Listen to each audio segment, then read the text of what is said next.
Ah, Kiev! Há anos você sonha em viajar para este lugar. Com sua câmera de confiança, você começa a fotografar as catedrais, o Museu da Aviação e o rio Dnieper. Quando, sem aviso, tem um enorme BUM atrás de você. Virando-se, você vê algo se elevando à distância. Parece uma explosão gigantesca. Opa, hora de sair e rápido! Em junho de 2020, o que as pessoas de Kiev estavam observando era uma nuvem bigorna, uma rara formação de tempestade no céu. Ela se forma quando fortes correntes de ar carregam vapor de água para cima. O ar expande e se espalha ao atingir a parte inferior da estratosfera. Isso empurra a nuvem densa para a forma interessante de bigorna que você vê, e às vezes chega a ser um cogumelo. As nuvens bigorna produzem alguns dos relâmpagos mais perigosos de todas as tempestades, ou relâmpagos nuvem-terra inesperados. Este relâmpago parece surgir magicamente do céu azul, com a tempestade a muitos quilômetros de distância. Esse tipo de raio vem da parte superior da bigorna e pode ser 10 vezes mais poderoso do que um relâmpago típico. As pessoas ficaram tão assustadas depois de testemunhar uma nuvem gigante, a apenas 100 quilômetros de distância, pensando que algo terrível devia ter acontecido. Moradores locais fotografaram a grande nuvem e colocaram nas redes sociais antes que as autoridades pudessem explicar o que estava acontecendo. As autoridades conseguiram acalmar os temores de todos, informando-os de que não era nada além de um fenômeno natural e lindo. Antes de se dissiparem, essas nuvens normalmente ficam em uma única área, independentemente da força do vento. Passando pela parte norte de Queensland, na Austrália, longe de todos aqueles rastejadores assustadores, é hora de fazer uma pausa e relaxar na praia. Ficando confortável, você percebe que uma grande sombra passa sobre você, depois outra e mais outra. Ao olhar para cima, este clima estranho é simplesmente deslumbrante. Essas nuvens são chamadas de Morning Glory, ou, em português, Glória da Manhã. Um tipo muito raro de nuvem que quase parece rolar pelo céu, lembrando um enorme tubo. Essas nuvens podem medir até 1000 quilômetros de comprimento e aparecer até mesmo em grandes grupos. Este fenômeno é o resultado de uma corrente ascendente empurrando através da nuvem, criando uma aparência ondulante, enquanto o ar úmido mais frio na parte de trás faz com que ela afunde. No sul da Índia, entre julho e setembro de 2001, as pessoas testemunharam um dos fenômenos climáticos registrados mais estranhos da história. A chuva era vermelha. O que muitos pensariam ser uma tempestade típica os deixou chocados. A cor era brilhante o suficiente para manchar as roupas. Havia outras cores também, como verde, amarelo, marrom e até preto. No meio de uma monção, a chuva vermelha começou a cair e isso aconteceu periodicamente por várias semanas. Os pesquisadores descobriram que esta chuva incomum é manchada por poeira ou algas, então não tente pegar nenhuma gota com sua língua. Os cientistas não têm certeza de como as algas chegam até lá. Isso torna eventos como este um pouco perturbadores. Gosta de tomar um banho de espuma para relaxar após um dia cansativo, mas está demorando muito para encher a banheira? Problema resolvido? Siga para qualquer litoral após uma grande tempestade e dê um mergulho. As marés espumosas não são originais de nenhum lugar. Elas podem se formar em qualquer lugar do mundo. É mais provável que aconteçam ao longo das costas rochosas, como a costa de São Francisco, da Irlanda do Norte, ou de Mululaba, na Austrália. Cada costa tem condições diferentes formando as espumas do mar. Se você colocar água do mar em um copo e olhar de perto, verá que está cheio de partículas minúsculas. Muitas coisas como plantas, produtos químicos e muito sal e minerais criam a fórmula perfeita para a espuma. Quando fortes correntes de vento misturam tudo isso, obtemos algo que se assemelha a um cappuccino flutuando em cima da água. Quando temperaturas congelantes atingem orchards em Michigan, todos os tipos de coisas incomuns acontecem, como maçãs fantasmas. Não, elas não vão te assustar de forma alguma. Mas se você planeja uma viagem de inverno para encontrar uma, esteja avisado. Tudo tem que estar perfeito para que isso ocorra, e vai ser um frio de rachar. Na verdade, esse é um fenômeno climático raro, causado pelo congelamento das maçãs onde estão, com a chuva cobrindo as frutas com uma fina camada de gelo. As maçãs então descongelam e vazam como purê de maçã, deixando apenas a bela casca de gelo para trás. O rio Catatumbo, na Venezuela, pode ser simplesmente o lugar mais elétrico do mundo, com quase 300 dias de tempestades por ano.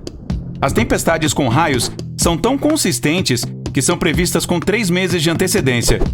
Durante a estação chuvosa em outubro, você poderá ver 30 relâmpagos em um único minuto. Uma experiência verdadeiramente chocante.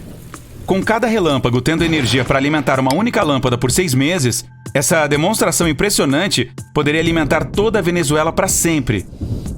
Ao pôr do sol, fortes ventos fluem em torno das 3 montanhas circundantes, formando nuvens de tempestade sobre a água. Conforme as gotículas de água do ar úmido colidem com os cristais de gelo do ar frio, produzem cargas estáticas que causam as tempestades quase todas as noites. Se isso não fosse ruim o suficiente, algumas tempestades têm raios acima delas também. Tente fotografar este aqui. Os sprites, em forma de medusa, são descargas elétricas altas na atmosfera terrestre. Eles estão associados a fortes tempestades, mas não tem nada a ver com a chuva. Esses sprites ocorrem de 50 a 80 km céu acima, na mesosfera. Luzes artificiais à noite tornam muito mais difícil ver esse tipo de raio fraco. Ele pode parecer minúsculo, mas na verdade ter bem mais de 50 km de largura. Os sprites vermelhos são um tipo de descarga de plasma frio acima de uma nuvem de tempestade. Eles são o equilíbrio das cargas de raios entre as nuvens de tempestade e o solo abaixo. Você pode comprar rosquinhas deliciosas na sua padaria favorita, mas rolos de neve...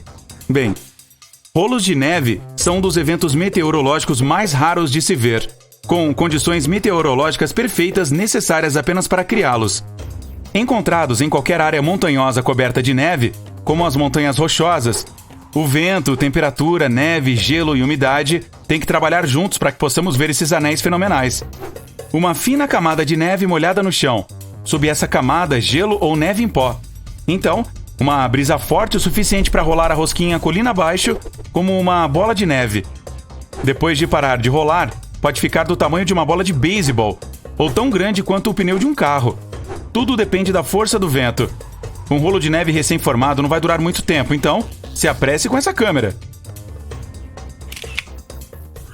Assistindo ao pôr do sol no horizonte, os lindos roxos e rosa no alto não são nada comparados aos 3 sóis que você vê na sua frente.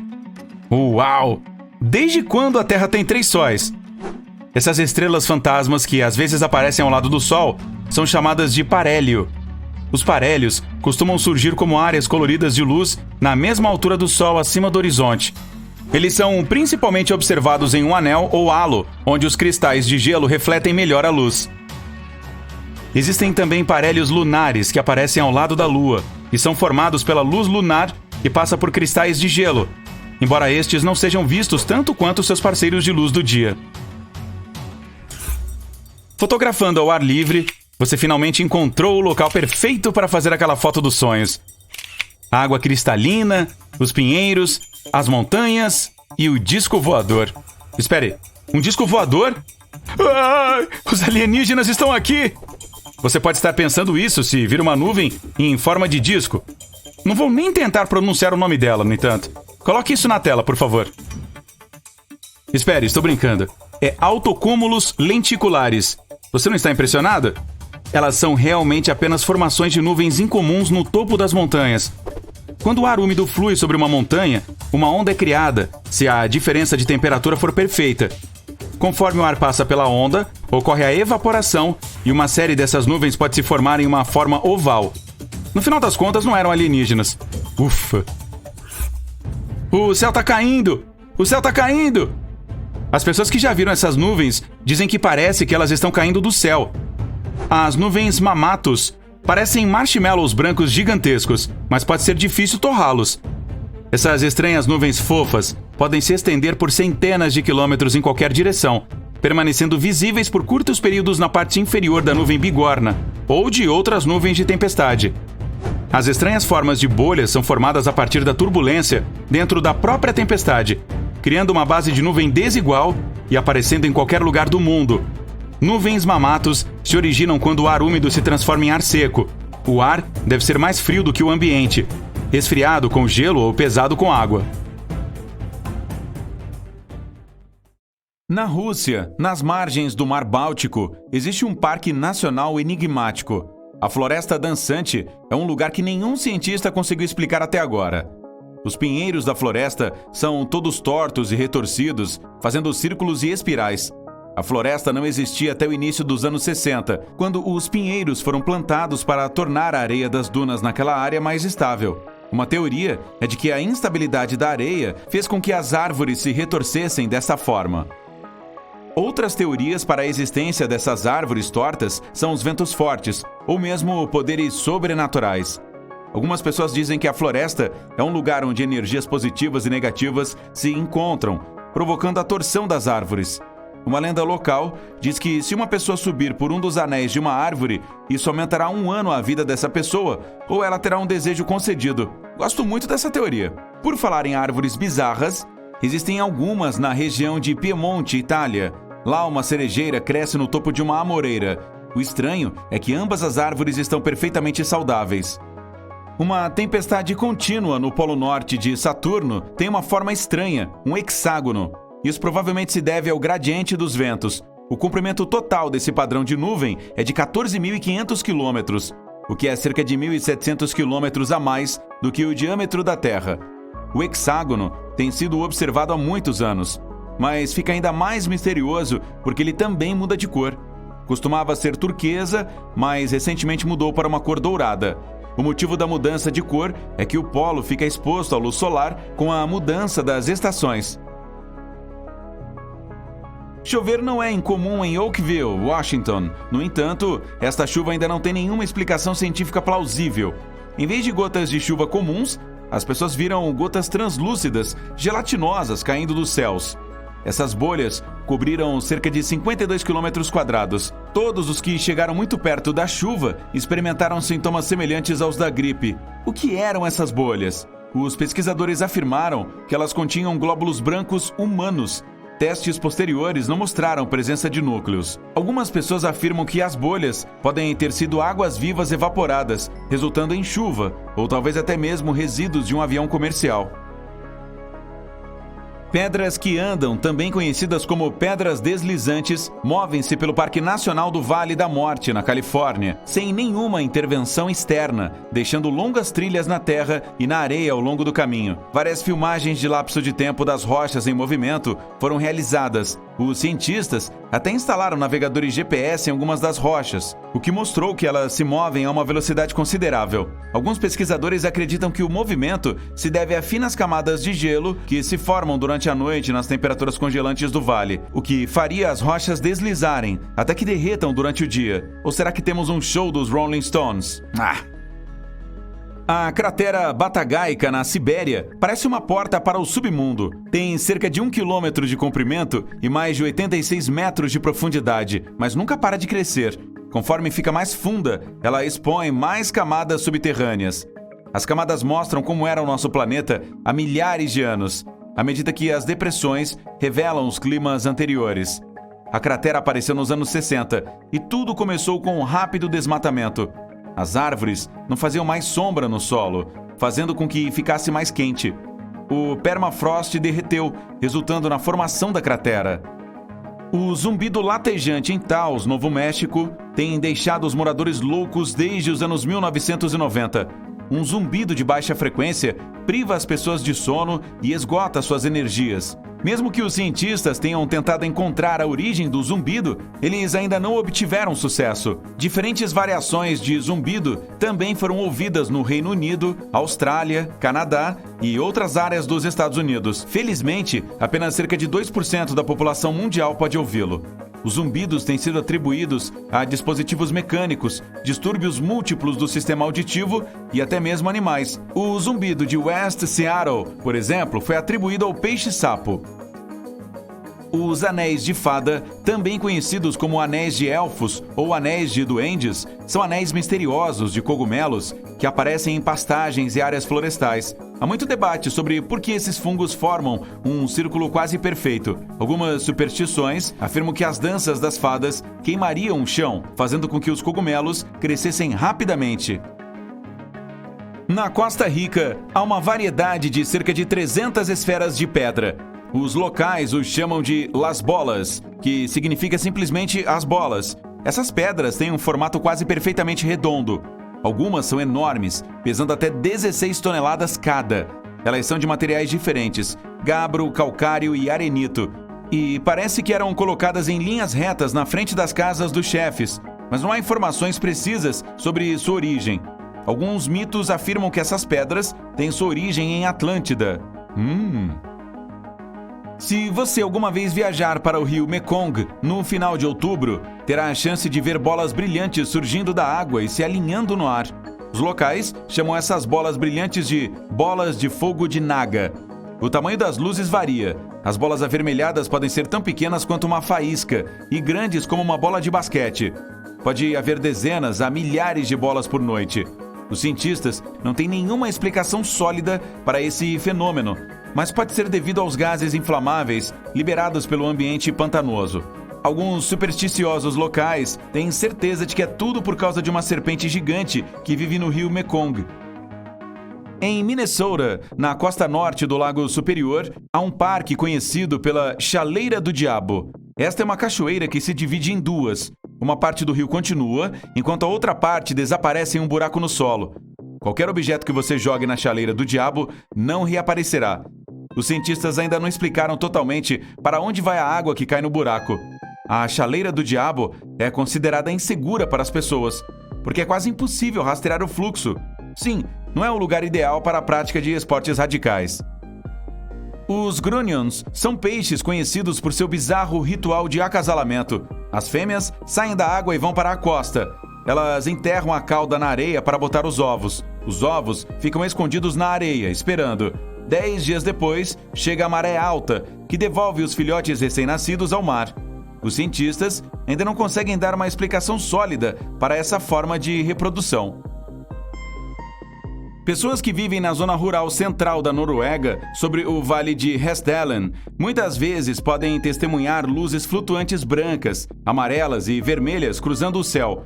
Essas luzes aparecem tanto de dia quanto de noite, e na década de 80 foram vistas entre 15 e 20 vezes em uma única semana. As luzes de Hestdalen podem durar apenas alguns segundos, mas às vezes podem durar mais de 1 hora. As luzes se movem, parecendo flutuar ou até balançar. Alguns cientistas acreditam que a razão para essas luzes é a poeira de ferro ionizado. Outros dizem que é a combustão que inclui sódio, oxigênio e hidrogênio. Muitas pessoas afirmam que são apenas aeronaves não identificadas. O parque de Yellowstone tem um famoso lago fervente, mas não é o único lugar do mundo com água fervente. Nas profundezas da Amazônia, existe o rio Xanay-Timpishka, de 6,5 km, que é sempre quente. O nome significa fervido pelo sol. Bem, na verdade ele não ferve, mas pode chegar a 91 graus Celsius, o suficiente para cozinhar macarrão. Vamos tentar isso! A temperatura mais baixa nessas águas é de cerca de 45 graus Celsius. Este rio ainda não pode ser explicado cientificamente, porque exigiria a proximidade de um vulcão para que a água atingisse tais temperaturas. No entanto, o vulcão mais próximo fica a 700 quilômetros de distância, mas é possível que exista uma falha abaixo da terra que poderia explicar esse fenômeno. No oeste da Venezuela, os moradores que vivem perto do rio Catatumbo não têm medo de raios, porque os veem quase todas as noites. Começa por volta das 7 horas e segue até o amanhecer. A tempestade eterna do Catatumbo parou uma vez por alguns meses, de janeiro a março de 2010, provavelmente devido à seca, ou talvez a carga tenha acabado. Em 1991, um cientista sugeriu que o fenômeno ocorre devido às correntes de ar frio e quente que se encontram na área. Outra teoria é que os raios possam ocorrer devido à presença de urânio na rocha matriz. E por falar em relâmpagos, tenho que sair correndo. Tchau! Rochas rolando pelas encostas de um vulcão barulhento, empurrando outras rochas maiores em seu caminho e, eventualmente, caindo no oceano em uma cascata enorme, causando uma onda de uma altura que o mundo nunca viu antes. Isso é o que pode acontecer se o Illina Slump, no Havaí, cair na água. O vulcão Kilauea está longe de estar dormente. A última erupção ocorreu em 2018. Suas erupções são geralmente acompanhadas por terremotos de diferentes magnitudes, e a cada um deles, as rochas de magma nas encostas se movem para baixo. Essas formações rochosas são chamadas de dobras sim-sedimentares, ou slumps, e o Illina Slump é o maior exemplo. Em 1868, a mudança dessa dobra causou uma onda gigantesca que alcançou 18 metros. Mas o que é mais preocupante é que há cerca de 110 mil anos houve um deslizamento de terra que levou a um dos terremotos mais poderosos de todos os tempos, que por sua vez provocou um mega tsunami de mais de 300 metros de altura. Os cientistas estão preocupados que tal evento possa se repetir no futuro. Se isso acontecer, a onda pode engolfar todo o Havaí e atingir facilmente as costas da América do Norte e do Sul. Os geólogos são rápidos em garantir, no entanto, que um deslizamento de terra como esse é improvável de ocorrer no futuro próximo. É muito cedo para isso. Mas quando finalmente acontecer, as consequências serão catastróficas. Tenha um bom dia! O Parque Nacional de Yellowstone, no oeste dos Estados Unidos, é mundialmente famoso por suas vistas deslumbrantes e especialmente pela colorida grande fonte prismática em seu coração. Mas todos devemos ficar cientes de que Yellowstone é, antes de mais nada, uma enorme caldeira vulcânica, basicamente um supervulcão adormecido. A diferença entre um vulcão normal como o Kilauea e um supervulcão é que esse último é milhares de vezes mais poderoso. Imagine uma erupção lançando toneladas de rochas enormes e rios de lava quente, nuvens cinzas que fazem os países interromperem as viagens aéreas por semanas. E agora multiplique tudo isso por 1000. É assim que seria uma erupção do Yellowstone. No início, uma enorme área no meio do Parque Nacional iria tremer, desmoronar. Então haveria uma explosão de megatons. Os fluxos de lava e as rochas de magma cobririam uma área de cerca de 100 quilômetros quadrados, aproximadamente metade de Washington. Mas o maior perigo são as cinzas vulcânicas. A pluma cinzenta subiria quilômetros e seria carregada pelo vento em todas as direções. Como a erupção estaria longe do normal, a propagação e os danos também seriam muito maiores do que o habitual. A cinza é espessa e pesada, por isso cobriria uma vasta área como uma capa, destruindo plantações e até edifícios. Pior ainda, se espalharia no ar e bloquearia o sol, levando a uma queda drástica na temperatura e um inverno artificial. Mesmo vulcões regulares podem reduzir as temperaturas em alguns graus em todo o mundo, enquanto um supervulcão pode causar uma nova idade do gelo. Felizmente, as chances de o supervulcão de Yellowstone entrar em erupção no futuro próximo, ou mesmo distante, são extremamente baixas. Foram apenas 3 na história da Terra, e não há evidências de que tal desastre deva se repetir. Os cientistas estimam a probabilidade em 0,00014%, que é menor do que as chances de um asteroide destruir todos. Falando nisso, se os dinossauros pudessem falar e pelo menos ainda estivessem vivos para isso, eles diriam que a ameaça de asteroides é a mais real possível. Cientistas da NASA dizem que rastrearam 90% de todos os que estão próximos à Terra de tamanho significativo e nenhum deles é motivo de preocupação. Mas ainda existem outros 10% sobre os quais não se sabe nada. Além disso, os asteroides podem mudar sua rota por causa da atração de outros corpos celestes e eventualmente vir em nossa direção. Que sorte! Se um asteroide grande o suficiente, algo como 1,5 km de diâmetro, atingir a Terra, ele primeiro causará uma explosão poderosa o suficiente para apagar uma dúzia de grandes cidades em questão de segundos. Então, o impacto levantará uma nuvem de poeira e detritos que bloquearão o Sol, assim como a nuvem de cinzas de um vulcão, e causará um inverno de séculos em todo o planeta. E mesmo se cair no oceano, o que é mais provável, a onda resultante terá vários quilômetros de altura, varrendo as cidades costeiras da face do planeta. Mas pelo menos não haverá uma nova idade do gelo. Embora os cientistas tenham certeza de que tal ameaça não existe no futuro próximo, ela não pode ser completamente descartada, e a humanidade precisa de pelo menos 5 anos para se preparar para um evento assim. Se um grande asteroide próximo à Terra mudar de repente seu curso e virar em direção ao nosso planeta, não teremos chance contra ele. Alguém topa assistir a um filme de desastre? Uma calamidade muito mais provável, porém, está bem abaixo dos nossos pés. É a falha de San Andreas, na Califórnia. Ela está pronta para a ruptura há anos, e os cientistas estimam que um terremoto ao longo desta linha provavelmente ocorrerá nas próximas 3 décadas. E quando acontecer, não será legal. Eles esperam uma magnitude de 8.0, que é comparável a alguns dos terremotos mais devastadores da história. É ainda mais perigoso porque a Califórnia é o lar de algumas das cidades mais populosas do oeste dos Estados Unidos, incluindo Los Angeles e São Francisco. Prédios altos são comuns por lá e particularmente vulneráveis a tremores subterrâneos. O terremoto de San Andreas pode causar muitos danos às cidades e ao campo. Na pior das hipóteses, o solo pode se abrir, destruindo edifícios, fazendas e mudando completamente a paisagem. Ainda assim, os cientistas acreditam que a probabilidade de tal terremoto é de apenas 7% nos próximos 30 anos. Então há uma chance bastante grande de nunca vermos isso em nossas vidas. No entanto, há outro perigo de terremoto não muito longe do anterior: o mega terremoto no Chile. O país fica logo acima da zona de subducção, uma área onde duas placas tectônicas se encontram e ficam uma abaixo da outra. No local do encontro, o estresse é acumulado por causa de seu movimento contínuo. E uma vez que a tensão é excessiva, ocorre um grande tremor de terra. O Chile teve muitos terremotos nos últimos anos, e os cientistas estão preocupados que isso seja o preparo para um realmente grande. Eles acreditam que o evento pode acontecer antes do final do século e seja devastador para a área costeira. Mesmo tremores menores causaram tsunamis que inundaram a costa oeste, e um enorme como esse provavelmente levantará uma onda de altura incrível. O lado bom é que o Chile agora sabe se preparar com antecedência para os desastres naturais que se avizinham. E os geólogos têm certeza de que as pessoas serão capazes de fugir antes que o terremoto aconteça. Em setembro de 1859, o astrônomo Richard Carrington estava olhando para o Sol e de repente viu um clarão brilhante em sua superfície. Ele fez uma anotação em seus registros, mas só percebeu quão importante era alguns dias depois.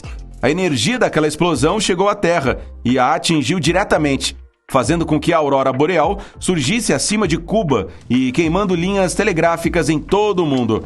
O fato apelidado de Evento Carrington foi uma tempestade solar. Essas tempestades atingem a Terra com bastante frequência, mas nenhuma delas foi tão poderosa quanto o Evento Carrington. Nem antes, nem depois. Mas em 2012, os astrônomos registraram uma explosão solar semelhante, cuja energia quase atingiu nosso planeta mais uma vez. Se tivesse sido apenas uma semana antes, estaremos em apuros. Hoje, a humanidade depende da eletricidade em quase todos os aspectos da vida. E uma tempestade solar poderosa mexeria muito com o campo eletromagnético da Terra. Todos os aparelhos elétricos desligariam ou entrariam em curto-circuito, e enormes transformadores que alimentam basicamente tudo ficariam fora de serviço. Levaria anos para repará-los, e o custo de um blackout tão massivo alcançaria trilhões de dólares. O pior de tudo é que a ciência é quase incapaz de prever tempestades solares, e mesmo se pudéssemos saber sobre elas com antecedência, seríamos impotentes para detê-las. A erupção ocorre em questão de segundos e leva cerca de 8 minutos para que as partículas atinjam a atmosfera da Terra, causando distúrbios. A queda de energia viria um pouco mais tarde, em 1 ou 2 dias, quando uma enorme nuvem de plasma chegasse ao nosso planeta. No momento, não há proteção contra explosões solares. E as chances de uma suficientemente poderosa para cortar toda a nossa eletricidade nos próximos anos são bastante altas, cerca de 12%. A única coisa boa sobre tudo isso é que agora sabemos dessa possibilidade e podemos pelo menos nos preparar com antecedência. Hey, não se esqueça de levar algumas roupas íntimas e meias. Você sempre precisará delas. Você sente um ronco vindo de baixo. Não é o seu estômago. É um barulho baixo e ameaçador. Quando olha para cima, vê luzes estranhas se mexendo acima do chão. Elas parecem bolas de luz penduradas no alto do céu. Sua garganta trava, você engole em seco. É isso que chamam de luzes de terremoto. Esse fenômeno ainda é pouco compreendido, mas testemunhas dizem já tê-lo visto em diferentes formas e tamanhos, como esferas de luz, chamas, raios ou um brilho intenso no céu. Pouco depois, um forte terremoto ocorre. Cientistas não conseguem explicar por que essas luzes surgem e nem sempre elas aparecem. Alguns acreditam que seja uma reação de gases subterrâneos liberados na atmosfera. No caso de hoje, o terremoto também chega, mas não tão forte quanto se esperava. O chão está tremendo, mas é possível manter o equilíbrio. Ele acaba tão abruptamente quanto começou e você vai para casa. No caminho, vê um flash e ouve um barulho de algo se rachando. Um raio atingiu uma árvore solitária pertinho de onde você estava. Ela pegou fogo e tem uma coluna de chamas subindo para o céu. Ainda não começou a chover e o pilar se torna cada vez mais alto. Já ouviu falar em tornado de fogo? Esse fenômeno ocorre quando o vento é pego em um círculo próximo do chão por causa de diferença na pressão do ar. Esses mini tornados geralmente são fáceis de ver. Escombros pequenos, poeira, areia e folhas sobem, começando a voar em círculos rápidos.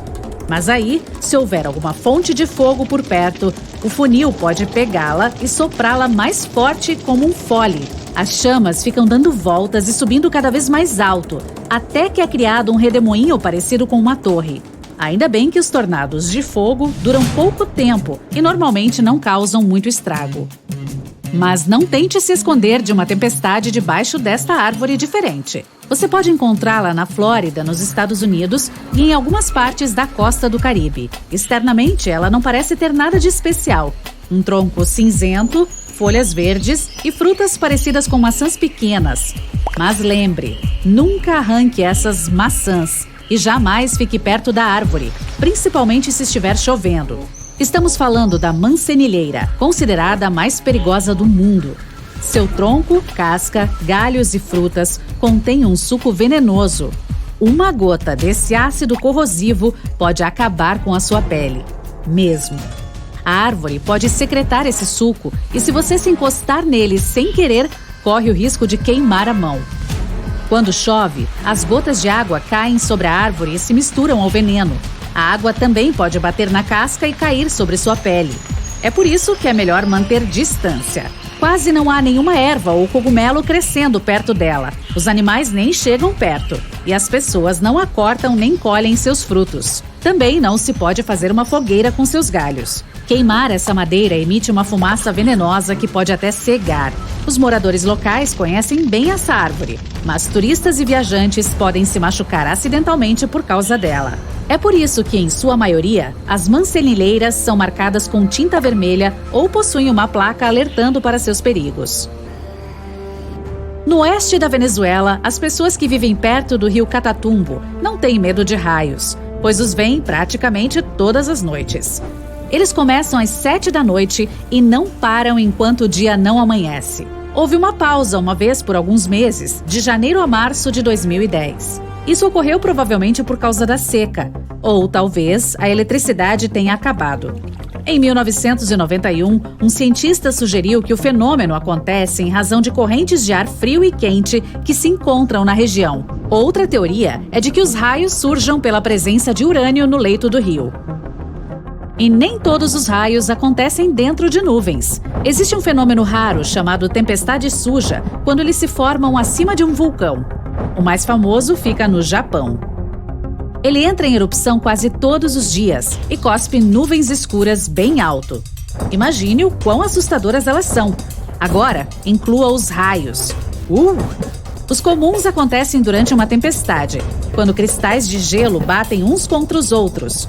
Em uma tempestade suja, pedacinhos de cinza vulcânica colidem, criam fricção e iluminam o céu. Em um dos locais mais quentes e secos da Terra, o deserto de Danakil, na África, as temperaturas geralmente passam dos 50 graus. A paisagem deslumbrante tem muitos vulcões ativos e geysers que cospem gases tóxicos, como cloreto e enxofre. As lindas águas verdes, azuis e amarelas são chuva e água do mar aquecidas pelo magma. Um passo em falso por lá e você já era. Já este fato aconteceu em junho de 2009. As pessoas em certas regiões do Japão deixaram suas casas após uma forte chuva e encontraram peixes, sapos e girinos por toda parte. Campos, ruas, gramados e telhados estavam lotados dessas criaturas aquáticas. Um homem ficou chocado ao ver 13 carpas caírem em cima e ao redor de seu porta-malas. O susto foi tanto que ele parou de contar. Ninguém sabe ao certo de onde essa chuva bizarra veio. Mas a teoria mais popular alega que uma tromba d'água poderosa tirou todas essas criaturas de seu habitat. Depois as carregou pela atmosfera superior e as deixou cair em cima das pessoas aqui embaixo. E agora, seja bem-vindo ao Lago Abraham, no Canadá. Ele está totalmente congelado. Você pisa sobre o gelo transparente e olha para baixo para ver o que tem lá dentro. Nenhum peixe. Só algumas bolhas misteriosas congeladas. Elas parecem nuvenzinhas congeladas ou águas vivas que se esqueceram de pegar uma blusa de frio. há milhares dessas bolhas que são feitas de metano. Mas não tente furar um buraco no gelo para pegá-las. O metano é altamente inflamável. As bolhas são criadas por bactérias que comem folhas, mato, insetos ou qualquer outra coisa orgânica que entrar no lago.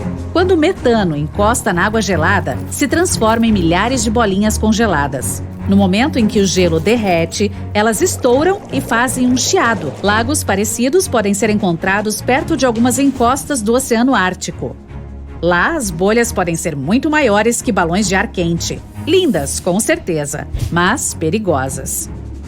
O próximo lago impressionante fica na Indonésia, na ilha de Java. Você vai a um vulcão majestoso, todo coberto por mato e árvores. Ele parece estar adormecido, mas há fumaça saindo lá de cima. Você sobe até o pico. Exausto, cansado, todo suado. Dá uma parada para se refrescar. Parabéns, chegou ao topo. Ao olhar para dentro da boca do vulcão, se surpreende. Não há lava fervente, só um lindo lago azul brilhante lá embaixo. Parece um oásis, perfeito para um mergulho. Você corre para lá e se prepara para pular. Mas não é água, é ácido. Gases sulfurosos saem debaixo do vulcão e entram no lago. O lago, por si só, é cheio de metais. Quando os gases encostam neles, formam aquela linda água, ácido, de cor turquesa. É melhor partir para uma vila mais próxima, descansar e voltar à noite, quando estará mais fresco. Na escuridão, o lago parece brilhar. Logo acima dele, você vê pequenas nuvens cheias de luz explodirem. Os gases sulfurosos subiram, se juntaram ao ar e produziram aquela luz brilhante. Mesmo assim, não chegue muito perto. O mar é estranhamente vermelho e nenhuma criatura consegue sobreviver nele. Só pode ser magia negra. Na verdade, são pequenas algas que se reproduzem descontroladamente ali, dando à água essa coloração diferente. Elas possuem toxinas que destroem os mamíferos, aves e tartarugas do mar, e também as criaturas que se alimentam delas. Para os humanos, o contato com essas bactérias resulta em problemas respiratórios ou intoxicação alimentar. Às vezes, até navios grandes afundam no mar aberto sem razão aparente. E o motivo geralmente são as bolsas de bolhas que os vulcões subaquáticos produzem mesmo quando estão adormecidos. Essas fábricas de magma ficam submersas a mais de 2.500 metros. Quando acordam, agem da mesma forma que os vulcões terrestres e podem causar tsunamis assustadores. Esta árvore parece uma garrafa e é por isso que se chama árvore-garrafa. Ela fica na Namíbia e atrai muitos turistas. Mas não se aproxime muito dela, pois se trata de uma das mais perigosas da Terra. Uma substância leitosa flui de dentro do tronco e é altamente tóxica para o corpo humano. O lado bom é que essa árvore possui lindas flores cor-de-rosa com branco e o miolo vermelho. Existe uma árvore que cresce no oeste da Austrália que já foi usada como prisão. É isso mesmo. Uma cela para criminosos existiu dentro de um baobá por muito tempo. As pessoas geralmente ficavam ali temporariamente, apenas por uma noite. Depois eram levadas a seu destino final. A prisão foi construída há mais de 1.500 anos e foi preservada até hoje. Turistas que visitam o local podem até dar uma espiadinha lá dentro. Você está caminhando na selva procurando um local seguro para montar acampamento. Tudo o que escuta são folhas e galhos quebrando sob seus pés a cada passo. Alguns esquilos estão subindo uma árvore, mas de repente algo inesperado acontece. Você percebe algo estranho à distância entre as árvores, meio que parece uma estrutura de concreto. Estranho.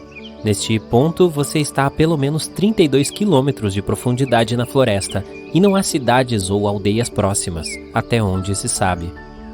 Então, decide sair da trilha com os seus amigos para conferir mais de perto. Mas à medida que se aproximam, percebem que isso parece levar a lugar nenhum. O que isso está fazendo aqui, literalmente no meio do nada? E nem leva a lugar algum. Você coloca seu chapéu de Sherlock Holmes e investiga. Talvez existisse uma casa ou mansão aqui que caiu com o passar dos anos e a única coisa que resta seja esta escada. Mas estranhamente, depois de circular pela estrutura bizarra, percebe que não há vestígios de ruínas ou mesmo fundações. É como se alguém tivesse removido uma escada de casa e a tivesse colocado aqui, sem motivo. Ok. Você e seus amigos não estão realmente afim de chegar muito mais perto. Algo parece errado. Quanto mais tempo observam essa estrutura estranha, mais sentem uma presença super assustadora. Algo lhe diz que é melhor deixar a área o mais rápido possível. Por mais estranho que pareça, encontrar escadas aleatórias no meio da floresta é algo surpreendentemente comum. Algumas são feitas de madeira, outras de tijolos ou pedras. Algumas parecem antigas, enquanto outras parecem que foram construídas ontem. As únicas coisas que todas têm em comum é que levam a lugar algum e sempre são encontradas em locais super misteriosos. Uma das mais famosas está em Chesterfield, New Hampshire. Uma longa escadaria de aparência medieval feita de pedras com arcos romanos no meio da floresta. Acredita-se que tenha feito parte do castelo da Madame Antoinette Cherry.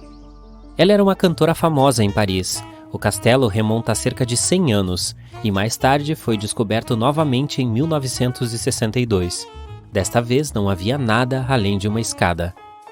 Outra escadaria antiga e misteriosa remonta a 9.000 anos atrás. Está em uma floresta na Itália. Parece uma série de escadas que levam a uma pequena plataforma no topo. Por que passar por todo o trabalho de construir uma escada para levar a lugar nenhum? Bom, alguns especialistas acreditam que poderia ter sido algum tipo de torre ritual, mas o seu palpite é tão bom quanto o deles. Tem uma anomalia no Oceano Índico conhecida como baixo geóide do Oceano Índico. Ela produz a maior distorção natural na força gravitacional do mundo.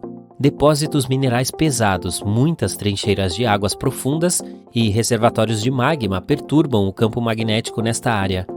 A gravidade da Terra muda em diferentes lugares ao redor do planeta. Isso permite que os pesquisadores procurem padrões e descubram o que está acontecendo sob a superfície.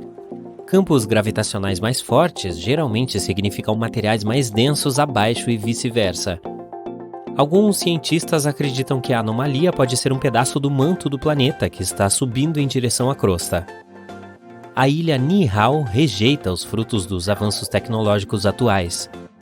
Não há carros à vista, já que os moradores locais se locomovem a pé ou de bicicleta. Não é de se admirar que suas pernas tenham uma ótima definição.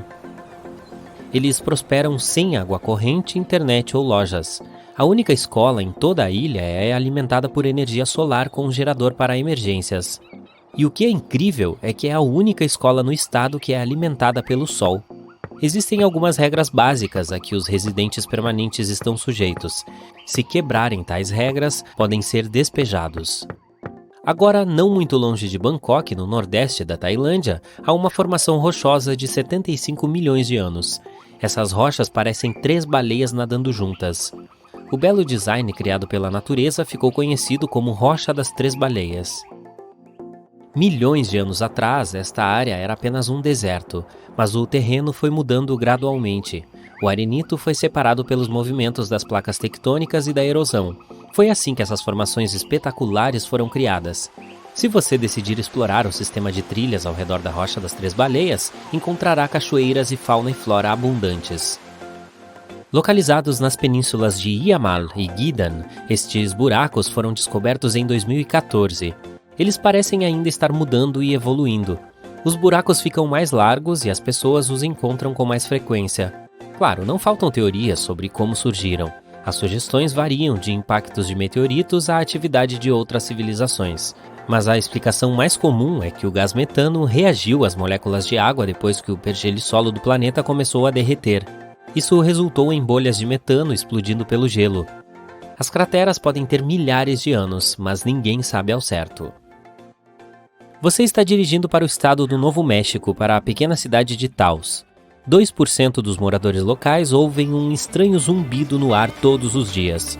Alguns acreditam que o som está de alguma forma conectado às tecnologias usadas por visitantes de outras galáxias. Além disso, há uma teoria de que algo sinistro vive na cidade. Dizem que Taos é amaldiçoada. Um espírito maligno ou um fantasma pune as pessoas por algo que seus ancestrais fizeram no passado. Os cientistas ainda não têm como explicar a natureza desse som. Outra teoria diz que é causada pela acústica incomum do local, enquanto outras pessoas acreditam que é alucinação. Alguns podem acabar ouvindo o zumbido porque todos falam sobre ele, e nossa mente cria uma ilusão do som que realmente não existe. O barulho também não é o mesmo para todos. Para alguns é um zumbido grave, para outros é mais como um zumbido de inseto. Mas este não é o único lugar onde se pode ouvir ruídos estranhos. Vejamos The Hum, um som que pessoas em todo o mundo afirmam ter ouvido. Alguns moradores de uma pequena aldeia na Escócia o descrevem como um zumbido grave e grosso, enquanto habitantes da Flórida também ouviram um som semelhante. Não se sabe exatamente quando esse fenômeno começou, mas a primeira vez que a mídia começou a falar sobre ele foi na década de 1970 na Inglaterra. Além disso, existem registros escritos de um zumbido misterioso que data de quase 200 anos atrás. De acordo com algumas estimativas, apenas cerca de 2% das pessoas no planeta podem ouvir o zumbido. Talvez seus ouvidos peguem algumas ondas de baixa frequência, ou a razão seja algo completamente diferente. Um vulcão na Indonésia jorra lava azul brilhante e produz chamas elétricas azuis e roxas. Esse fenômeno ocorre porque o vulcão tem um dos níveis mais altos de enxofre do mundo. Você também pode saber que está perto dele pelo odor. E quando os gases sulfúricos interagem com o ar quente escaldante e são iluminados pela lava derretida, eles ficam azuis. Também é possível encontrar o maior lago ácido do mundo dentro desta cratera. Sim, é muito fedorento. Rios e lagos subaquáticos são chamados de piscinas de salmoura por um motivo. A alta salinidade torna essa água mais densa do que a água do mar ao redor. É por isso que afunda, formando rios e lagos. Esses têm ondas próprias. E essas ondas às vezes podem se recompor contra as linhas costeiras. Se fosse possível ir lá em um submarino, ele flutuaria facilmente na superfície de uma piscina de salmoura. Mas sem um submarino, nadar em lugares como esses seria muito arriscado. Eles contêm muito metano tóxico e sulfeto de hidrogênio. Eu não tenho interesse em visitar, mas ei, se você tem curiosidade... A Caverna de Cristais no México é o lar das formações cristalinas mais únicas do mundo. Graças às condições super raras na caverna, os cristais atingem tamanhos inacreditáveis. O ar é incrivelmente úmido. A água contém muitos minerais que impulsionam o crescimento dos gigantes brancos leitosos. Alguns deles são mais longos do que os postes telefônicos. Rolos de neve cilíndricos ocorrem quando uma rajada de vento começa a rolar um pouco de neve por uma área nevada, como se estivesse fazendo uma bola de neve. Se fosse uma bola de neve, acabaria ficando muito pesada para o vento a mover. Mas o centro de um rolo de neve é oco. Isso acontece porque sua camada interna é muito fina e é soprada quando o rolo é formado, deixando o rolo mais leve do que uma bola de neve.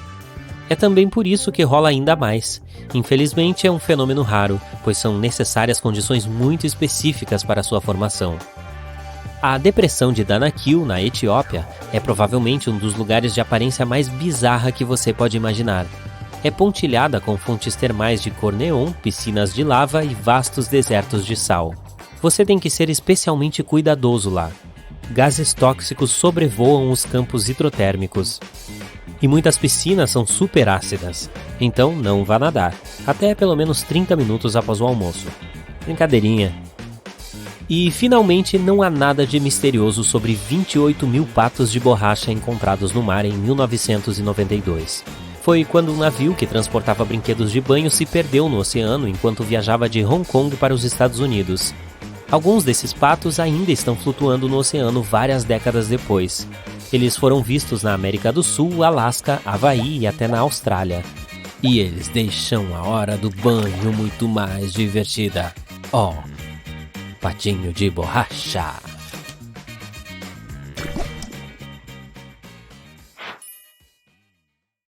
Ei, você já ouviu falar de um arco-íris de fogo? Nem eu. E um arco circunhorizontal? Pode não parecer, mas para sua informação, eles são a mesma coisa. À primeira vista, parece uma pintura ou uma mancha colorida no céu. Apesar do nome, não tem nada a ver com fogo ou chuva. Esse fenômeno acontece em raras ocasiões quando o sol brilha através de um tipo específico de nuvem de gelo. Os halos de arco-íris também são especiais. Só acontecem com um tipo específico de cristais de gelo nas nuvens, que precisam estar presentes na superfície terrestre para dobrarem a luz do sol, formando um anel perfeito. O mesmo acontece com a luz da Lua. A única diferença é que os halos lunares geralmente são brancos e os do Sol costumam ser coloridos. Quando for visitar algum lugar com grande altitude, você pode ser o sortudo ou sortuda a encontrar penitentes. São basicamente lâminas de gelo que se formam naturalmente. Para que sejam formadas, é preciso haver um ambiente frio e elevado onde o ar é seco. A luz solar transforma o gelo diretamente em vapor, em vez de água. E é por isso que essas lâminas de neve e gelo começam a surgir na superfície da Terra. Elas são fofinhas, mas podem ter até 4,5 metros de altura. O que acontece quando gotículas de lava se encontram com o vento? Cabelos de pele. Eu explico. A palavra pele vem do Havaí, em referência à deusa do fogo e dos vulcões. Sempre que o vento pega gotículas de lava, as estica, formando fios de vidro basáltico. Esses fios delicados podem ter até 2 metros de comprimento. Em raras ocasiões, pode chover sem haver uma única nuvem no céu. É sério? Vamos analisar a ciência por trás desse raro fenômeno. Às vezes, ele é chamado de banho de sol, só porque aparece uma chuva que está caindo diretamente do sol. Mas sejamos realistas. Não tem como uma chuva cair diretamente de uma estrela. As nuvens de chuva estão um pouquinho distantes desse local específico, mas os raios solares ficam angulados, de forma que as nuvens ficam fora do campo de visão. Agora acrescente um ventinho para soprar a chuva em sua direção e tcharam! Você recebe uma chuva solar. Na Bolívia existe um lugar chamado Salar de Uyuni. É o maior deserto de sal do mundo. Ele também abriga metade da quantidade total de lítio do planeta, que é uma substância essencial para a fabricação de baterias. Mas o que mais esse lugar tem de tão especial? Sempre que a época de chuvas começa, essa planície se transforma em um espelho gigante. O que vem à sua mente quando você escuta o nome Cachoeiras de Sangue? Um filme de terror? Não é nada disso. São cachoeiras simples que ficam em uma das regiões mais secas da Antártica. Elas emergem de um lago subterrâneo que é cheio de bactérias. Esses pequenos organismos se alimentam unicamente de ferro e enxofre, fato que intriga os cientistas. A água desse lago é tão rica em ferro que basicamente enferruja quando entra em contato com o ar. Isso explica a cor avermelhada da cachoeira, que faz jus ao nome. Acho que todos já ouviram falar da rosa do deserto. Não a flor, mas uma coisa parecida com uma pedra que é formada por gesso mineral. Ela se desenvolve em locais secos e arenosos que podem alagar de vez em quando. Essa constante mudança entre ambiente seco e molhado faz os cristais de gelo emergirem entre os grãos de areia, ficando presos entre eles e formando algo parecido com uma rosa. Você já ouviu falar do olho do Saara? Cientistas ainda estão tentando descobrir como ele se formou. Ele só é visto do céu, mas é basicamente uma doma natural que se formou cerca de 100 milhões de anos atrás. Eu também não era nascida na época. Ele tem um diâmetro de 40 quilômetros e um monte de anéis concêntricos. O maior deles, que é a região central, tem cerca de 30 quilômetros de diâmetro. Astronautas foram as primeiras pessoas a vê-lo, e ele vem sendo estudado desde então. Na verdade, até hoje, quando vão pousar na Flórida, eles sabem que estão quase chegando em casa quando veem o olho do Saara. Uma das árvores mais lindamente coloridas do mundo fica nas Filipinas e na Indonésia. Ela se chama eucalipto arco-íris e tem esse nome porque seu tronco muda de cor e vai soltando casquinhas à medida que a árvore envelhece. O tronco verde é o mais novo, já que contém uma substância chamada clorofila, encontrada nas folhas. Depois ele muda para o roxo e depois para vermelho. Por fim, o tronco fica marrom à medida que cresce e vai perdendo clorofila. Não se engane, isso aqui não é uma floresta, é uma única árvore. E não é ilusão de ótica. Eu explico. Debaixo da terra há uma complexa rede de raízes que conecta cerca de 47 mil árvores que você vê acima do solo. Isso é chamado de pando. Algumas dessas árvores estão entre os maiores e mais antigos organismos do mundo. Agora, aqui é um bom destino para todos os viajantes. Talvez não tão bom, aliás. A região mais atingida por raios do mundo, segundo dados recentes publicados pela NASA, é o Lago Maracaibo, na Venezuela. De todos os dias do ano, em 300 acontecem tempestades nesse lugar. Mas o que há nele para tantas tempestades acontecerem? Bem, é lá que o ar gélido da montanha se encontra com a brisa quente e úmida e gera eletricidade acima do lago. A Cachoeira da Chama Eterna fica no norte de Nova York, perto da fronteira com o Canadá. Nessa região existe uma pequena cachoeira com um segredo gigante. Uma chama de cerca de 20 centímetros de altura. Parece que há um vazamento natural de gás ali que mantém a chama acesa atrás da cachoeira. E o fluxo de água tampa bem o local, então o vento não consegue apagá-la. Escaladores adoram reacendê-la quando veem que ela se apagou. O fenômeno é bastante comum, mas este ganhou mais popularidade porque é mais jovem que os outros. E também por sair muito bem nas fotos, para ser honesta.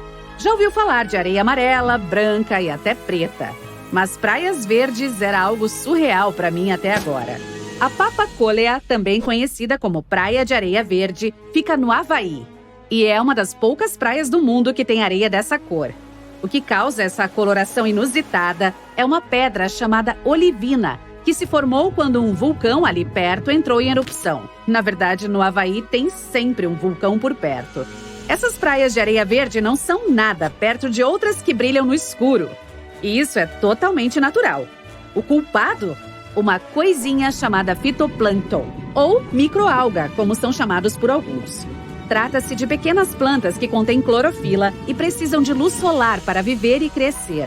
A maioria dos fitoplânctons consegue flutuar sobre a superfície do oceano, onde a luz solar ainda pode alcançá-los debaixo d'água. Quando essas plantinhas são agitadas pelos movimentos das ondas e correntes, emitem luz, produzindo uma espécie de brilho durante a noite.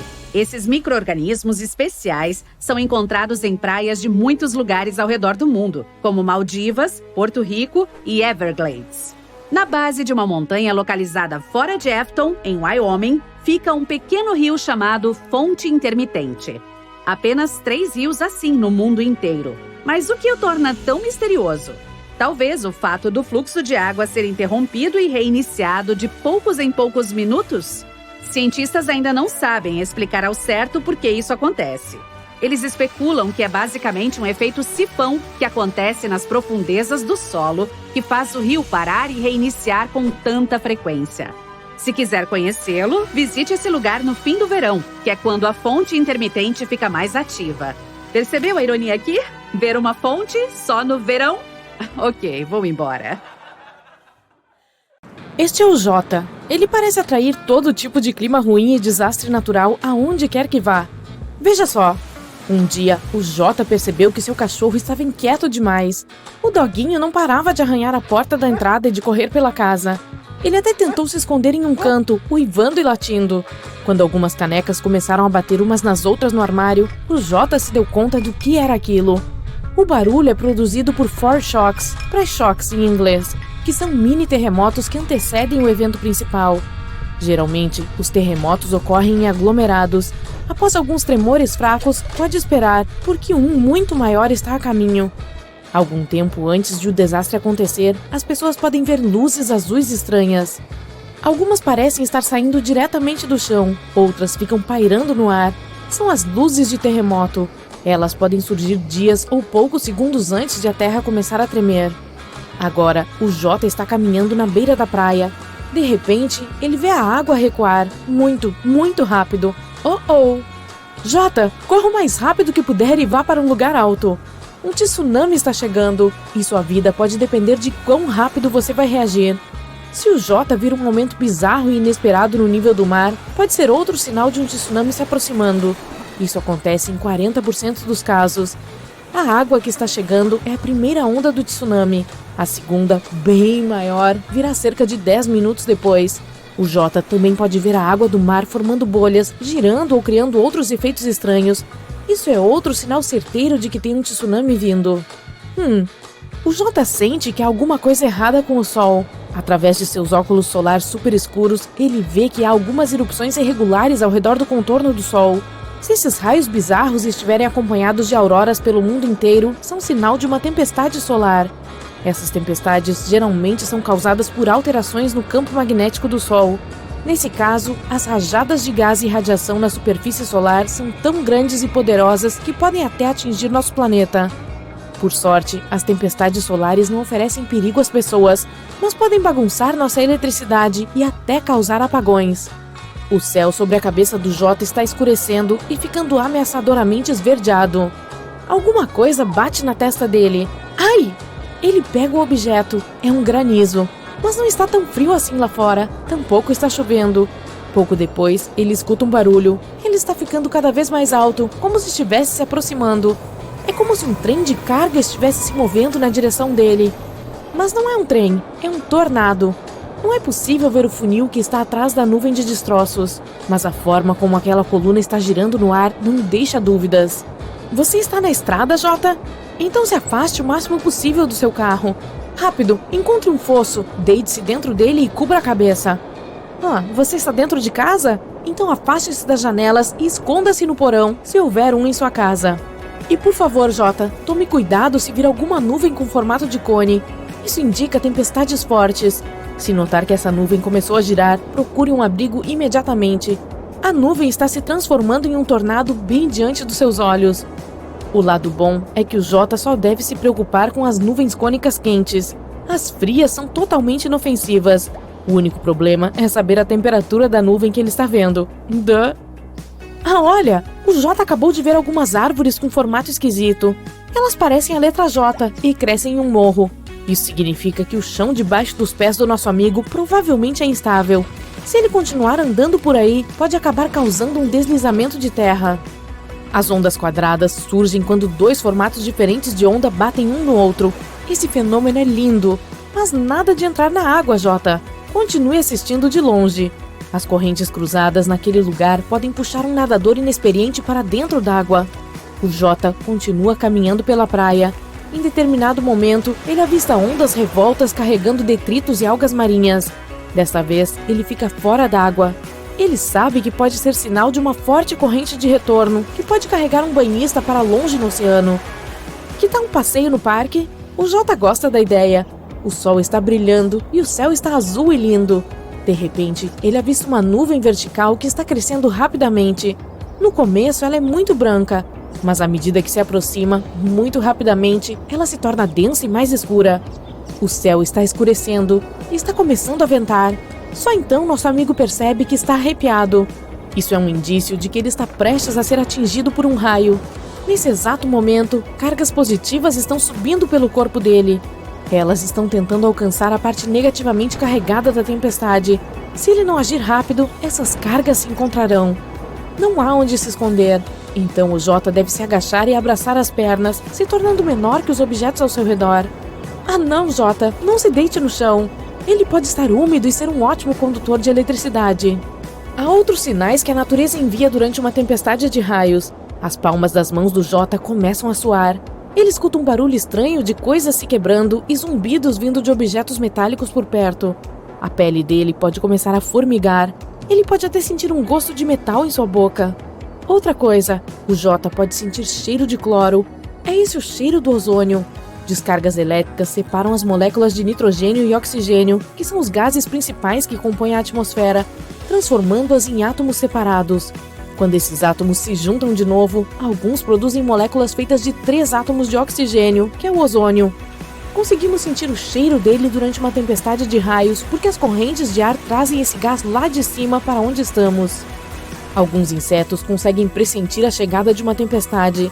Eles se preparam para esse desastre natural congelando. Então, quando o Jota vê que os insetos ao seu redor estão meio lentos, ele sabe que precisa se preparar.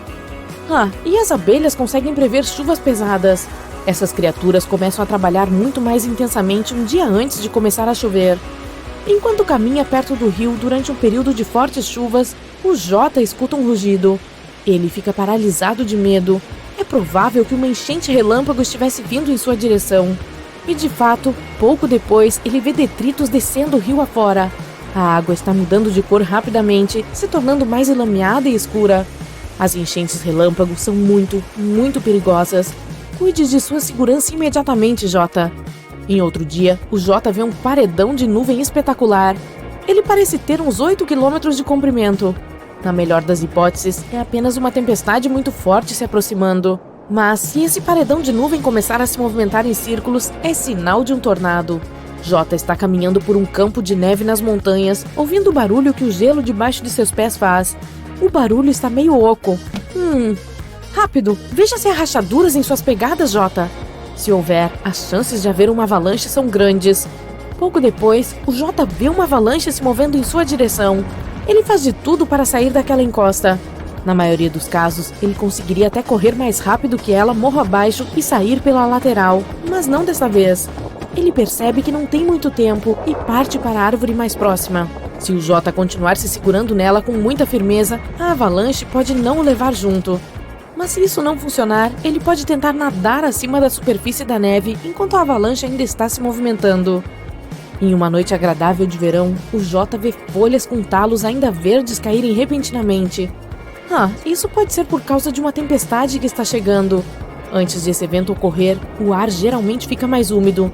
As folhas também se molham e ficam pesadas, e o vento acaba as arrancando das árvores. O Jota mora em um casebre antigo e está acostumado a ver rachaduras nas paredes, mas um dia ele percebe que algumas delas estão maiores. E veja só, há outras se formando. Isso é um sinal de alerta. Ele mora em uma região de muito calcário, então novas rachaduras significam que uma dolina está prestes a se abrir perto da casa dele. Agora, o Jota está correndo para casa, tentando não perder tempo admirando as nuvens que parecem ter saído de um filme de ficção científica. Elas se formam quando o ar úmido e quente é capturado por uma corrente ascendente de tempestade. E essas nuvens assustadoras quase sempre significam que uma tempestade daquelas está prestes a cair. Boom! Essa palavra não chega nem perto de representar a explosão mais forte que você já viu. E o mais importante é que é um lago que acabou de explodir. Tudo o que você queria fazer era soltar alguns fogos de artifício neste lugar pitoresco. Mas não deve ter visto a placa de alerta "Perigo, fogo estritamente proibido" ao longo do caminho. E agora a parede de água fumegante está se aproximando rapidamente de você. Mas, primeiro vamos voltar ao início de tudo. Você está em Alberta, no Canadá, e acaba de chegar ao lago Abram para a caminhada da sua vida. Ele está congelado e a vista é incrível. Aquelas bolhas sob o gelo parecem centenas de águas-vivas congeladas. Na realidade, são de metano, que é um gás tóxico e altamente inflamável produzido por bactérias que vivem no fundo do lago. Por isso aquela placa avisa que, se acender um fósforo no gelo, pode colocar fogo em tudo. Felizmente você viu o alerta no caminho para lá e guardou os fogos de artifício que queria estourar. Um outro lugar, uma outra hora. Em outro lago, este não está congelado. Na verdade, ele provavelmente não vê o inverno desde a última era do gelo. Estamos em Camarões agora, e o lugar se chama Lago Nios. Parece tranquilo, mas não se engane. Suas águas laranja amarronzadas escondem um segredo mortal. O local fica sobre uma área altamente volátil e as fissuras no fundo liberam grandes quantidades de dióxido de carbono. Quando o solo se movimenta, esse gás sai do lago e flui por quilômetros ao redor. As concentrações são tão altas que uma única aspirada faria você desmaiar, e a chance de acordar seria 0. Você entendeu? Mas a coisa mais sinistra sobre isso é que o CO2 não tem cheiro e nem cor, então você nem perceberia. As autoridades locais instalaram um sistema de canos que drenam o gás, tornando-o relativamente seguro para pessoas e animais nas proximidades.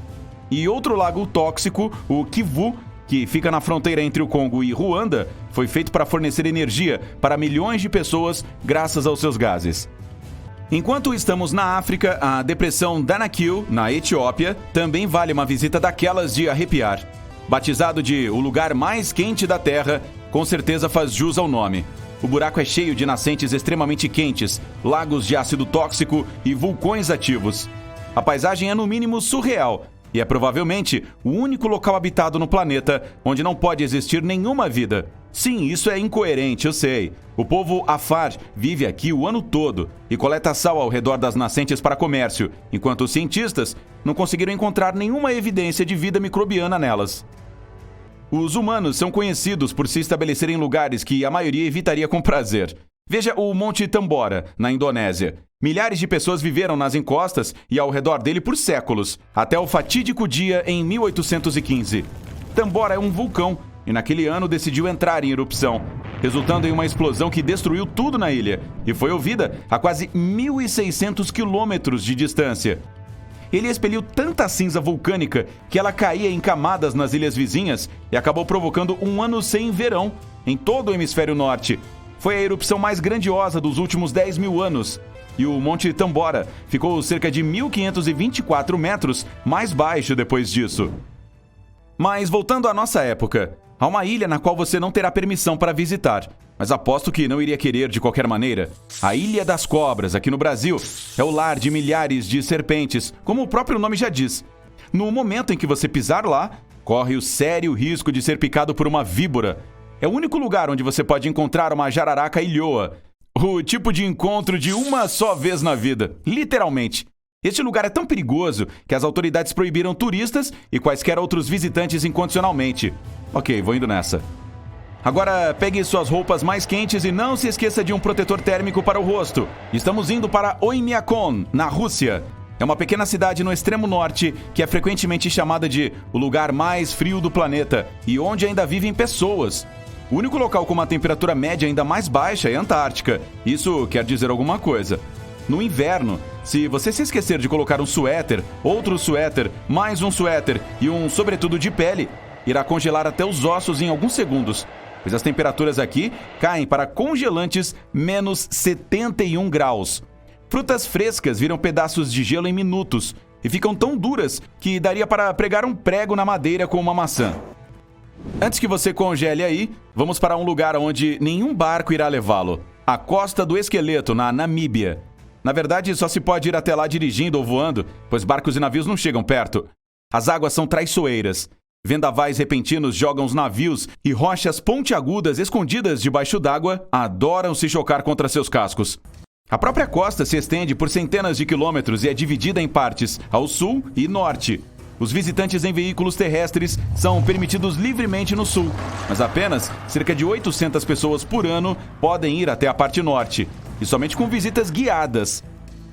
Dizem que existem pessoas perdidas nesse deserto para sempre, e o lugar é assustador. Seu nome deve-se a inúmeras carcaças de animais encontradas. Ainda assim, cerca de 50 mil indígenas conseguem sobreviver ali, junto com animais que se adaptaram. Focas, lagartos, hienas e até elefantes. Você esperaria uma máquina de destruição ativa em qualquer lugar, menos no coração da Europa. Nápoles, uma das cidades mais famosas da Itália, foi construída no topo de um supervulcão ativo. Em 2018, os cientistas perceberam que essa montanha monstruosa estava acumulando magma em suas profundezas. Eles dizem que não é provável que entre em erupção num futuro próximo, mas há um vulcão menor e não menos perigoso, a apenas alguns quilômetros de distância, o terrível Vesúvio. Você deve se lembrar da catástrofe da cidade romana de Pompeia, há cerca de 2000 anos.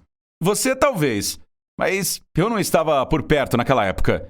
Ele está ativo há muito tempo, e tanto os moradores quanto os turistas que vão até Nápoles colocam suas vidas em risco diariamente na cidade. Mas ei, enquanto estiver por lá, não deixe de experimentar a pizza. O nordeste da França também é um lugar hostil. Uma sequência de áreas foi apelidada de Zona Vermelha e declarada fora dos limites desde 1920. Se por acaso você estiver na região, verá apenas plantas murchas e a terra árida, um grande contraste com as paisagens exuberantes do resto do país. O solo e o ar são tão poluídos ali que as pessoas são proibidas de se aproximar por medo de asfixia. E, em qualquer caso, nada nem ninguém consegue viver na Zona Vermelha no momento. Há uma ilha habitada no Japão que já foi fechada para viagens aéreas por 8 anos.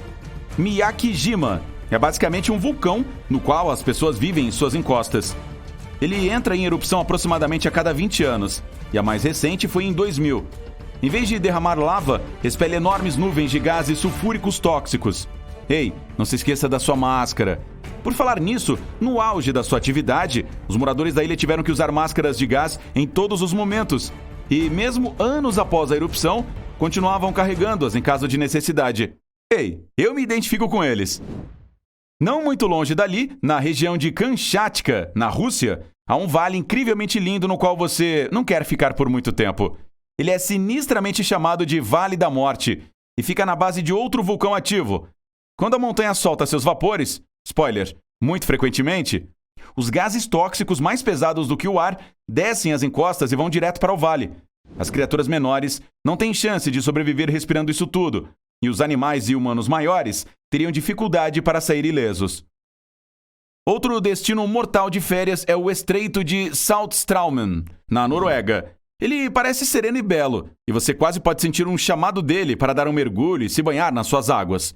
Porém, não faça isso. A cada 6 horas, o calmo estreito se transforma em uma massa barulhenta com redemoinhos enormes e fortíssimos. E tudo isso é por causa de uma corrente marinha entre 2 fiordes conectados pelo estreito. De qualquer forma, na maré alta, o fluxo de água é muito grande para o estreito, tornando-o uma armadilha mortal para nadadores e barcos.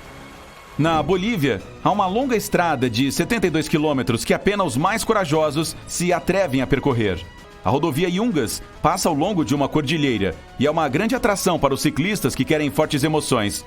Uma nova passagem que contorna os trechos mais perigosos do percurso foi construída, pois a estrada original era muito estreita, sem guarda-corpos e um abismo de um lado e uma ladeira acentuada do outro. Os frequentes deslizamentos de terra, nevoeiro e chuvas tornaram o ciclismo no local extremamente perigoso e imprevisível, o que, obviamente, nunca interrompeu os caçadores de adrenalina de todo o mundo em busca de um passeio de bike como nenhum outro. Se você gosta de águas termais, também pode adorar uma visitinha ao Lago Fervente em Dominica. Ou não.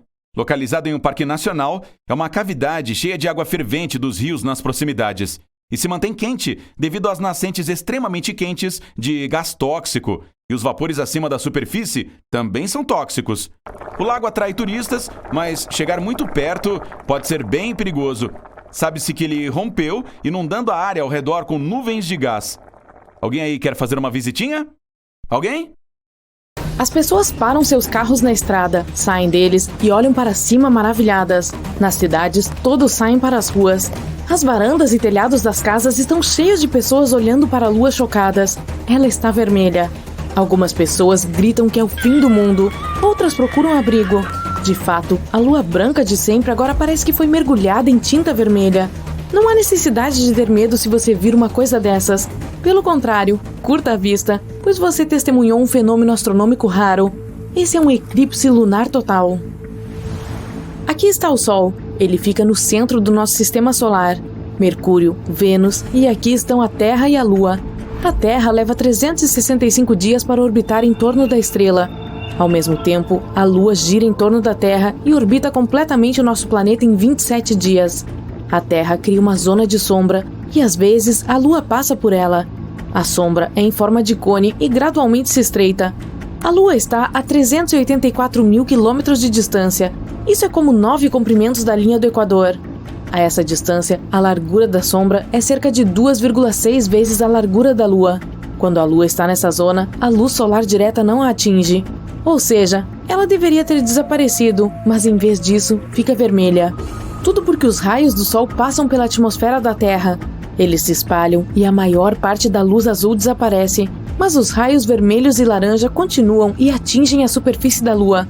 Pronto, você vê um fenômeno chamado lua de sangue.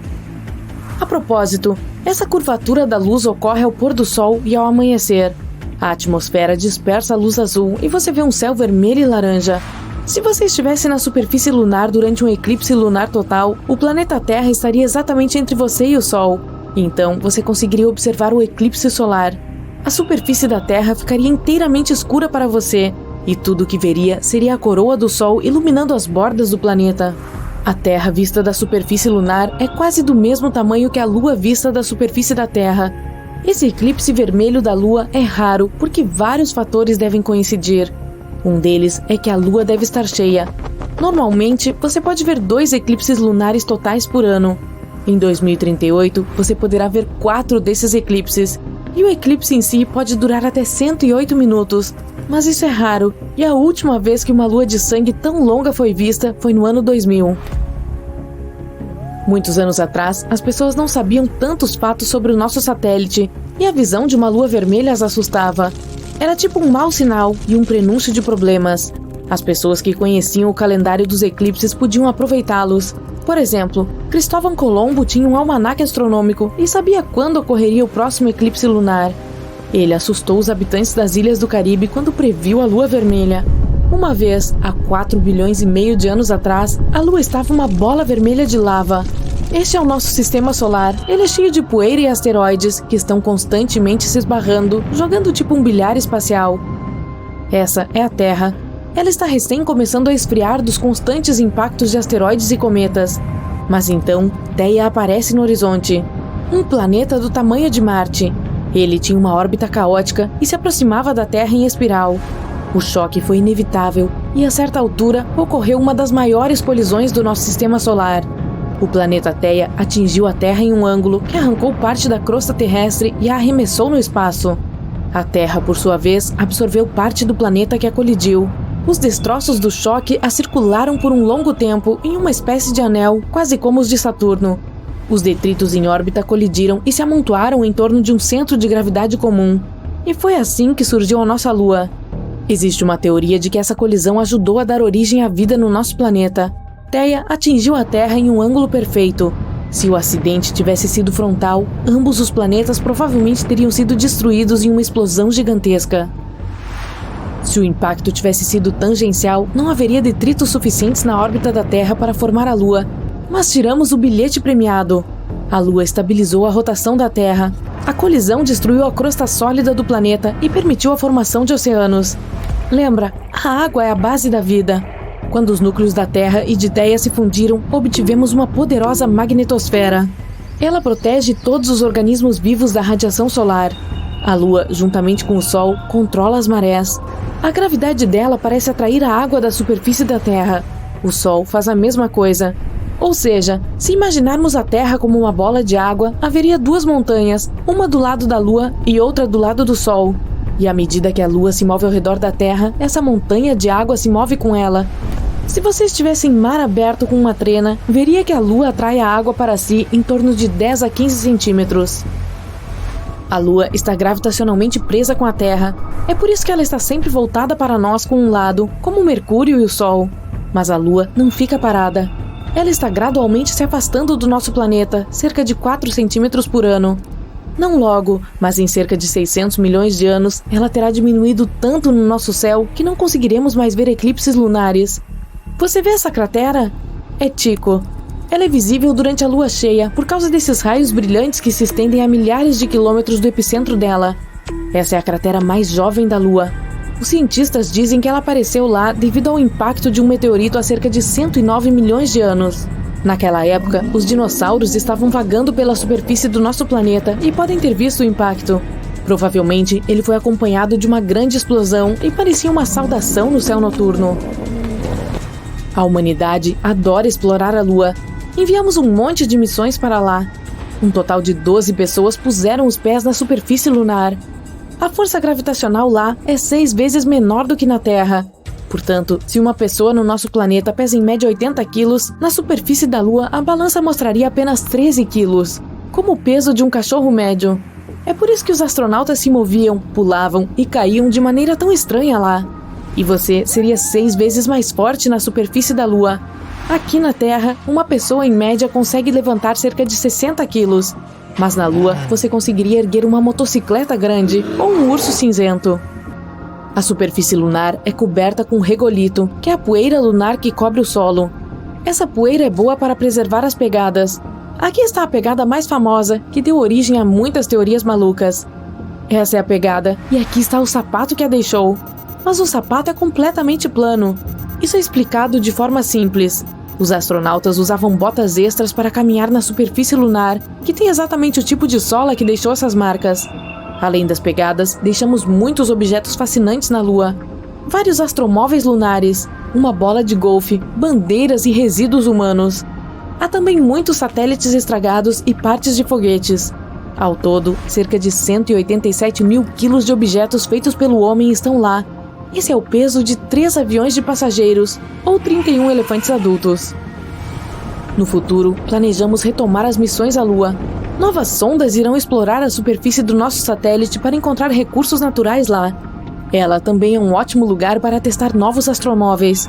Vamos até construir algo como a Estação Espacial Internacional na órbita da Lua, a plataforma orbital lunar, que será conveniente para explorar nosso satélite e lançar naves espaciais no espaço. Se você partir daqui, a espaçonave não precisará gastar quase todo o combustível dela para vencer a força da gravidade terrestre. Assim, a estação economizaria combustível e dinheiro. Os cientistas esperam que possamos extrair água da superfície da Lua. Está provado que há gelo lá, principalmente no fundo das crateras onde a luz do Sol não chega. Talvez enviemos um astromóvel para lá que possa perfurar alguns metros na superfície em busca de água. A humanidade já tem tecnologia para construir uma colônia completa que levaria até 3 dias para chegar lá. Só precisamos de painéis solares e materiais de construção suficientes para a Lua. Não há atmosfera na Lua. Assim, os potenciais habitantes lunares estariam indefesos contra a radiação solar. Teríamos que construir casas no subsolo para fornecer proteção. As impressoras 3D modernas ajudarão a tornar a construção fácil e rápida. No entanto, os suprimentos de comida e água só podem ser mantidos por suprimentos constantes na Terra. O mesmo vale para o oxigênio. Cada lançamento de foguete custa milhões de dólares. Então, por enquanto, a colonização da Lua está em questão. A Lua também pode se tornar um objeto para o turismo espacial. Imagine, uma nave espacial é lançada da Terra. 3 dias de viagem e você está orbitando a Lua. O módulo lunar se desencaixa e você pousa na superfície dela. Você monta o astromóvel, explora as crateras e depois retorna ao módulo de pouso. Os motores ligam, o módulo de aterrissagem o leva de volta à órbita.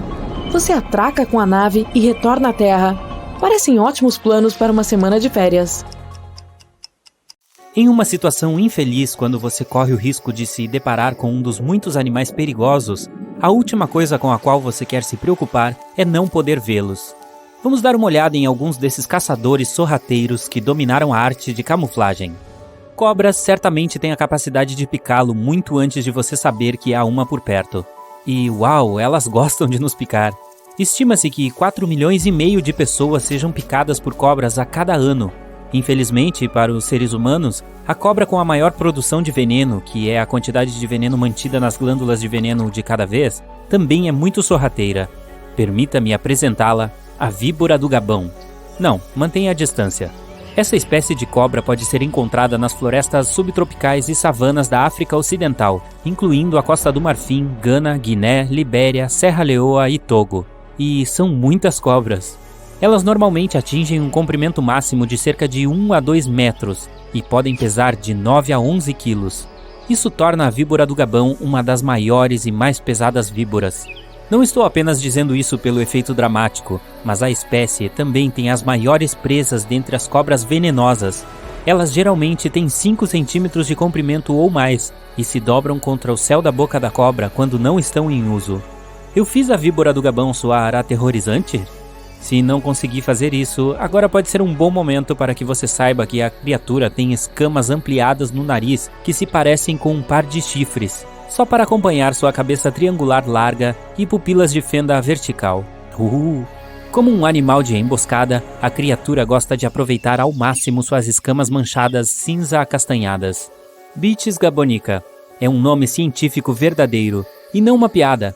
É um caçador noturno e ficará perfeitamente imóvel sob folhas ou plantas no chão da floresta, esperando que sua presa passe antes de atacar. A cobra é carnívora. Sua dieta inclui principalmente roedores, pássaros, rãs e lagartos. Sua capacidade de caça se beneficia muito desse talento para se misturar perfeitamente com os seus arredores. Isso até a torna capaz de derrubar animais maiores, como suricatos e lebres. Não preciso falar que, se você conseguir identificar uma víbora do Gabão enquanto passeia pela África Ocidental, tem apenas 2 coisas em que você precisa pensar. A primeira coisa, não a acaricie. Na verdade, fuja.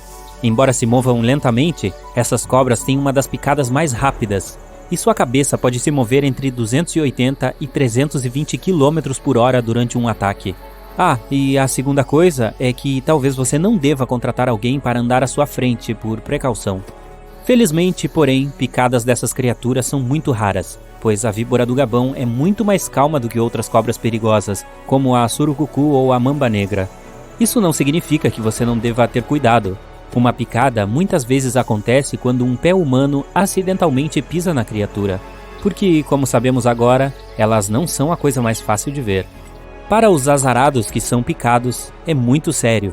O veneno da víbora do Gabão é extremamente perigoso se não for combatido por um antídoto dentro de 2 a 4 horas. Ok, então você deve ter adivinhado que muitas cobras usariam a arte da camuflagem a seu favor, já que andam se arrastando no chão e não são largas ou altas. Mas por que não olhamos para uma criatura maior que você pode pensar que não teria problemas para detectar? Que tal um leopardo? Leopardos são encontrados em muitas partes do mundo na África, partes do Oriente Médio e Ásia, incluindo China, Índia e leste da Rússia. Em média, eles podem pesar entre 50 e 90 quilos e ter até 2 metros de comprimento, excluindo a sua cauda de 1 metro. Normalmente de cor amarela na parte superior e branca na parte inferior, os leopardos têm manchas escuras que parecem com rosetas e espalhadas por todo o corpo. Os diferentes padrões de design dessas manchas confirmaram a existência de várias raças diferentes de leopardos.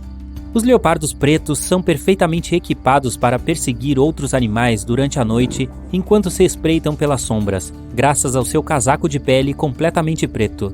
Você pode ter pensado que o casaco manchado dos outros leopardos realmente os tornariam bastante fáceis de serem avistados. Este não é o caso. Em ambientes onde há muitas manchas claras e escuras, de diferentes tamanhos e tons, ajuda a ter muitas manchas ou listras no corpo. Basta pensar nas áreas ensolaradas do sertão africano e em como o animal poderia usá-las a seu favor. Como se precisassem de mais habilidades para permitir que eles se comportassem de maneira furtiva, os leopardos também são alpinistas ágeis. Em outras palavras, também podem persegui-lo de cima. Então, quais animais são enganados pelas habilidades de camuflagem do leopardo? Bom, qualquer coisa que ele possa dominar, de pequenos roedores a pivas, antílope de Moçambique. Mas os leopardos geralmente caçam antílopes e veados menores e médios. Felizmente, de todas as espécies de gato grande que você pode encontrar durante um safari na África, os leopardos são vistos como os menos propensos a atacar um ser humano. A maioria dos casos de encontros perigosos entre leopardos e humanos acontece quando o animal está enfraquecido e incapaz de caçar. Então ele ataca o que estiver ao seu alcance. Isso não significa que você não deva manter os olhos abertos, bem abertos, dada a capacidade deles de se esconder se estiverem em uma área conhecida por seu habitat de leopardos. Não adianta tentar fugir de um animal que pode atingir uma velocidade de até 56 km por hora. Curiosamente, isso é, na verdade, mais lento do que a maioria dos animais que ele caça, o que novamente demonstra a capacidade do leopardo de ser furtivo. Há muitas razões pelas quais o pelo do leopardo funciona a seu favor do ponto de vista da camuflagem. Mas você sabe onde isso pode não ser muito eficaz? Que tal no Ártico, branco como a neve? Lá, você pode não notar um certo par de olhos, nariz e patas vindo em sua direção, porque o resto do corpo do dono se mistura com o ambiente ao seu redor. O dono em questão é o urso polar. Sim, o urso polar pode se camuflar em seu ambiente tão bem que pode realmente passar como um monte de neve. O que é surpreendente sobre isso é que a pelagem do animal nem é branca. O pelo do urso polar é amarelo e sua pele é, na verdade, preta. Os ursos polares usam sua camuflagem a seu favor não apenas para caçar, mas também para sua própria proteção. Isso é estranho de se pensar, já que eles são as maiores espécies de ursos e carnívoros terrestres do mundo. Podem pesar até 600 quilos e medir entre 1,5 metro de altura, quando de 4 ou quase 3 metros sob as patas traseiras.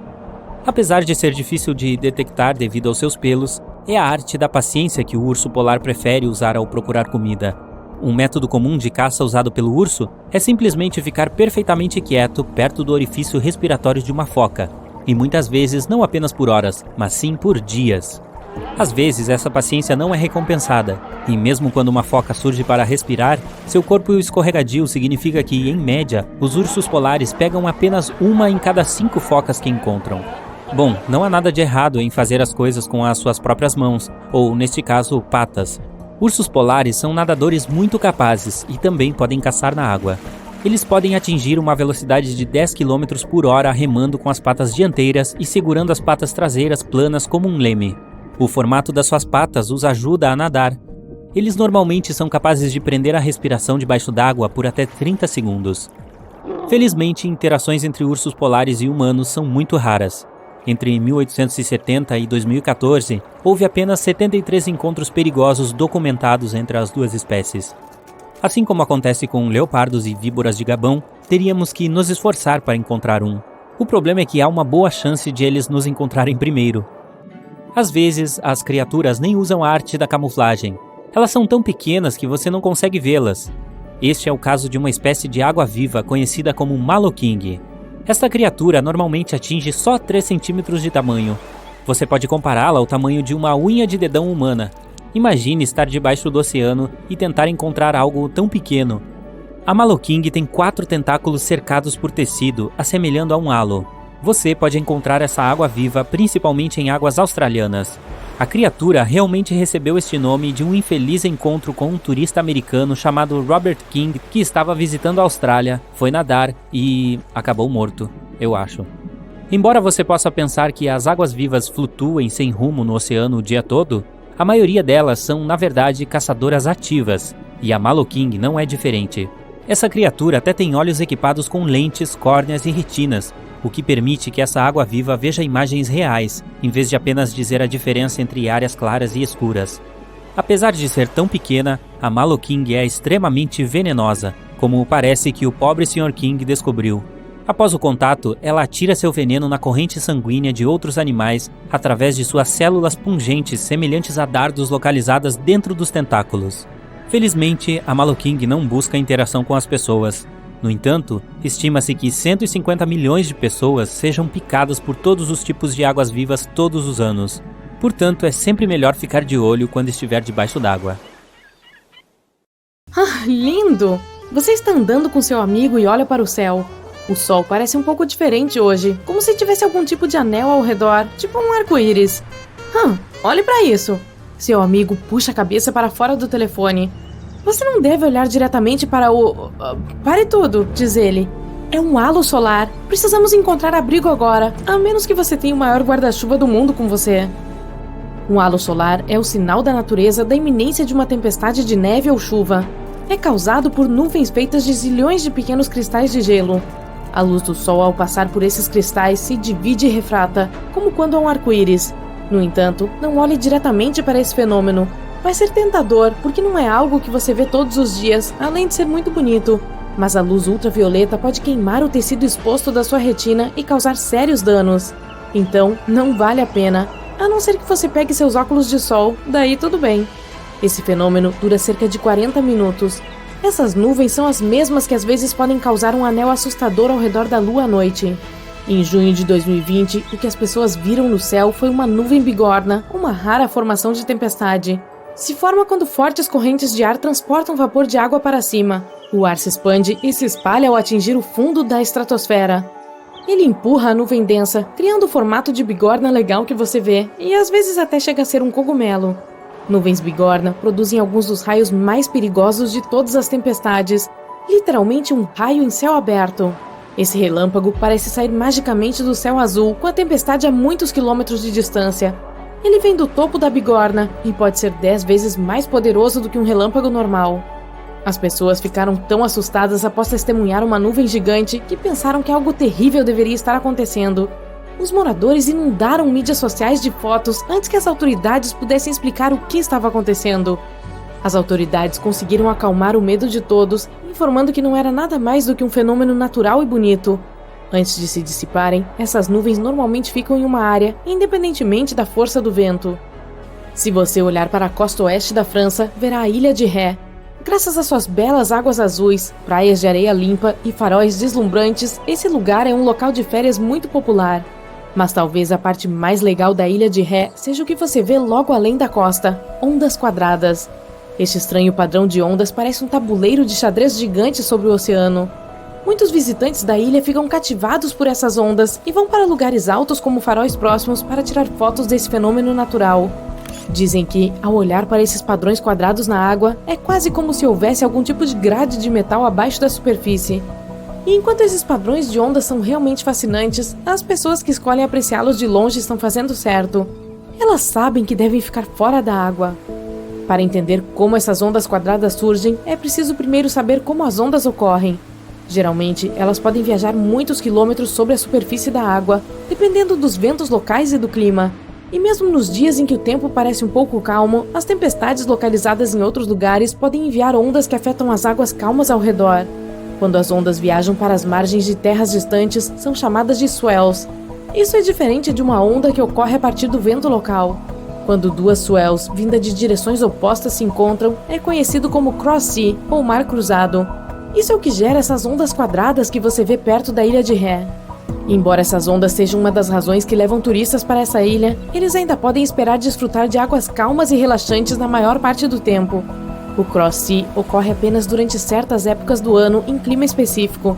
Além disso, é de conhecimento comum em Ré evitar o oceano quando essas ondas quadradas aparecem, Então não é sempre que você ouve falar de alguém sendo pego por elas, porque a maioria das pessoas sabe. E como muitas pessoas na ilha são turistas, há muitas placas alertando para ficar fora da água durante esse período. No entanto, nem todos seguem o memorando, é claro. Mas agora você já sabe, em caso de mar cruzado, dê ré e saia da água. Esse cross-sea se tornou um pouco famoso ao longo do tempo, já que não há outro lugar no mundo que tenha um mar cruzado como este. Na verdade, ninguém jamais viu ondas quadradas em qualquer lugar, exceto na Ilha de Ré. No entanto, swells podem ser encontradas em todos os oceanos do mundo e um mar cruzado pode ocorrer. Mas se o ângulo em que elas se aproximam for mais raso, a onda pode realmente parecer que está vindo da mesma direção, mesmo quando não está. Sem mencionar que as swells podem perder lentamente o impulso à medida que se afastam cada vez mais, de modo que sua crista parece mais redonda e menos irregular. Os padrões específicos de vento e clima da Ilha de Ré são literalmente a tempestade perfeita e criam um cross-sea que as pessoas podem reconhecer claramente. Estamos em 2009, na Itália. Um homem estava em sua cozinha quando viu algumas luzes piscando. Ele sabia exatamente o que fazer, levou sua família para um lugar seguro. Alguns segundos depois, um grande terremoto atingiu toda a região. Sua família sobreviveu graças à sua reação rápida. Ele sabia que essas luzes oscilantes eram, na verdade, sinal de um terremoto próximo. As pessoas dizem ver luzes misteriosas há séculos. Algumas pensam ser algum tipo de sinal vindo do espaço. Os cientistas nunca as levaram a sério, mas após a invenção da fotografia, surgiram mais e mais evidências dessas luzes estranhas. Logo, eles perceberam a conexão. As luzes aparecem e, em seguida, o terremoto acontece. Em algumas escavações, se encontraram alguns registros dessas luzes de terremotos de centenas de anos atrás. Havia chamas azuladas saindo do chão logo antes de um terremoto. Assustador, não? O caranguejo da Ilha Christmas faz parte de um fenômeno incrível uma vez por ano. Seu período de migração é determinado pela fase da lua e as primeiras chuvas entre outubro e fevereiro, embora a data precisa não possa ser prevista. Uma vez acionados, os caranguejos saem de suas casas na floresta e migram em enormes bandos em direção ao mar. Milhões de caranguejos, um verdadeiro mar de caranguejos vermelhos, é observado enquanto eles fazem sua jornada pela ilha, criando bloqueios nas estradas e indo para o oceano. Lá, colocam seus ovos e depois fazem sua caminhada de volta, voltando para a floresta até o ano seguinte. Existem pontes no estado indiano de Meghalaya que são criadas inteiramente de raízes de árvores vivas. Essas pontes são feitas de raízes grossas emaranhadas, fortes o suficiente para acomodar mais de 50 pessoas por vez. As tribos Khasi e Jaintia tornaram-se mestres na arte de cultivar essas pontes insanas. Elas precisam delas para cruzar os córregos com maior facilidade. Algumas dessas pontes de raiz têm mais de 180 anos. Para fazê-las, os membros das tribos cuidam das raízes até que cresçam o suficiente para alcançar a margem oposta. Pode levar de 10 a 15 anos para uma ponte crescer. No processo, as raízes ficam firmemente entrelaçadas umas com as outras, e assim as pontes ficam mais fortes. E uma vez que uma ponte esteja totalmente crescida, ela pode durar mais de 500 anos. Enquanto algumas raízes se deterioram, novas crescem continuamente. Por isso, essas construções naturais incomuns duram tanto. Pilares de luz são feixes de luz coloridos que saem da Terra em direção ao céu ou brilham das nuvens. Normalmente, ocorrem apenas em temperaturas frias, pois se formam quando a luz solar é refletida nos cristais de gelo flutuando no ar. Quanto mais altos os cristais estiverem no ar, mais altos se tornarão esses pilares brilhantes e coloridos. Eles são mais comuns ao nascer e ao pôr do sol. Existem cavernas escondidas em todo o mundo que estão cheias de luz brilhante. Essa luz vem de centenas de vagalumes que fizeram da caverna o seu lar aconchegante. Algumas dessas cavernas têm mais de 30 milhões de anos, e a maioria delas pode ser encontrada na Nova Zelândia e na Austrália. Vermes normalmente não brilham, mas os vermes bebês, chamados larvas, formam fios de seda feitos de muco. Esses fios formam redes.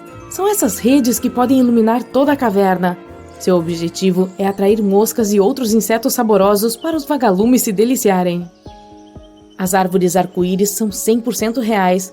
Originais das Filipinas e da Indonésia, essas maravilhas coloridas são chamadas de eucalipto arco-íris ou goma arco-íris. Os tons do arco-íris são criados pelo contraste nas cores da casca antiga e nova. À medida que as finas camadas superficiais da casca descascam, revelam as mais novas com cores mais brilhantes e atraentes. A nova casca é verde, depois muda para roxo, então vermelho e finalmente marrom. Isso ocorre porque as árvores contêm uma substância chamada clorofila que faz a casca ficar verde.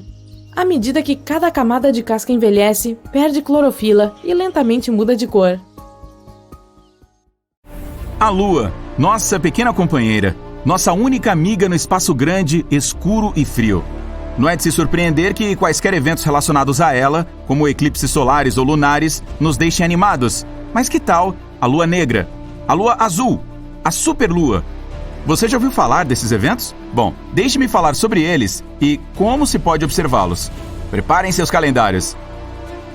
A distância entre a Terra e a Lua é de 384.400 quilômetros. Eu medi. Não parece tão longe, né? Mas confie em mim, a maioria das pessoas subestima muito essa distância. Você sabia que todos os planetas do Sistema Solar, incluindo Júpiter e Saturno, se encaixariam entre a Lua e nós?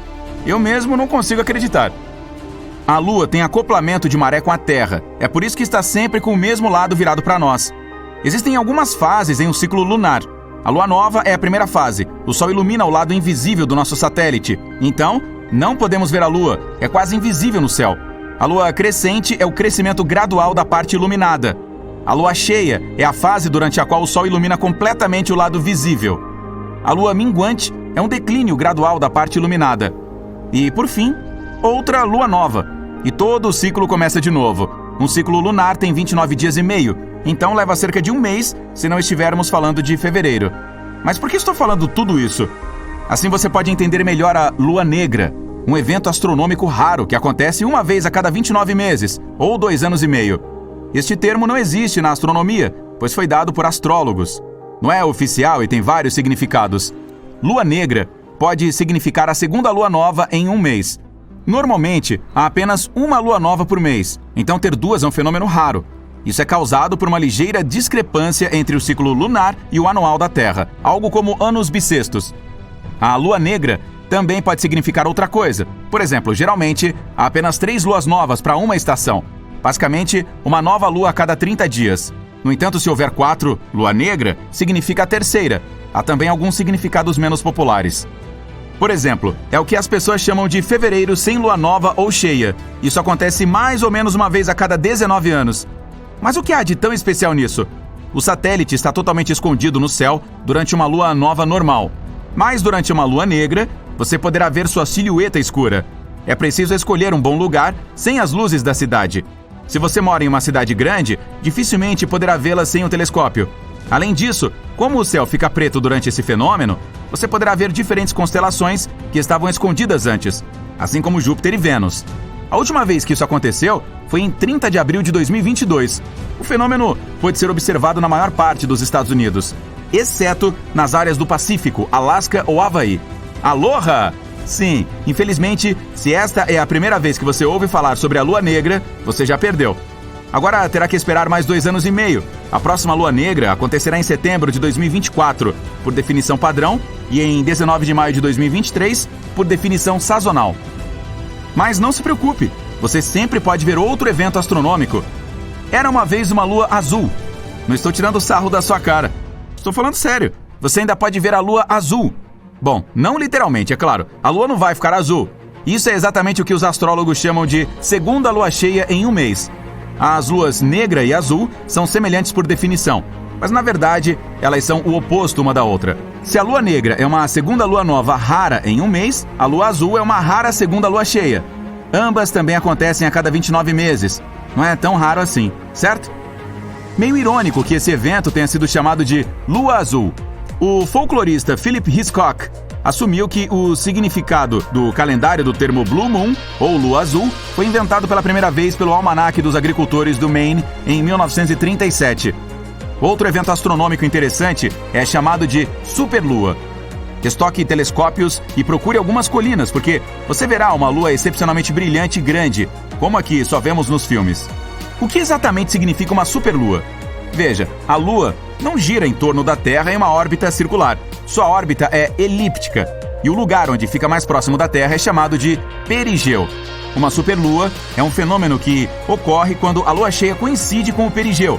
Por causa disso, nos parece especialmente grande e brilhante. Parece 14% maior em diâmetro e 30% mais brilhante do que o normal. Por sinal, Esse fenômeno é muitas vezes confundido com a chamada ilusão lunar.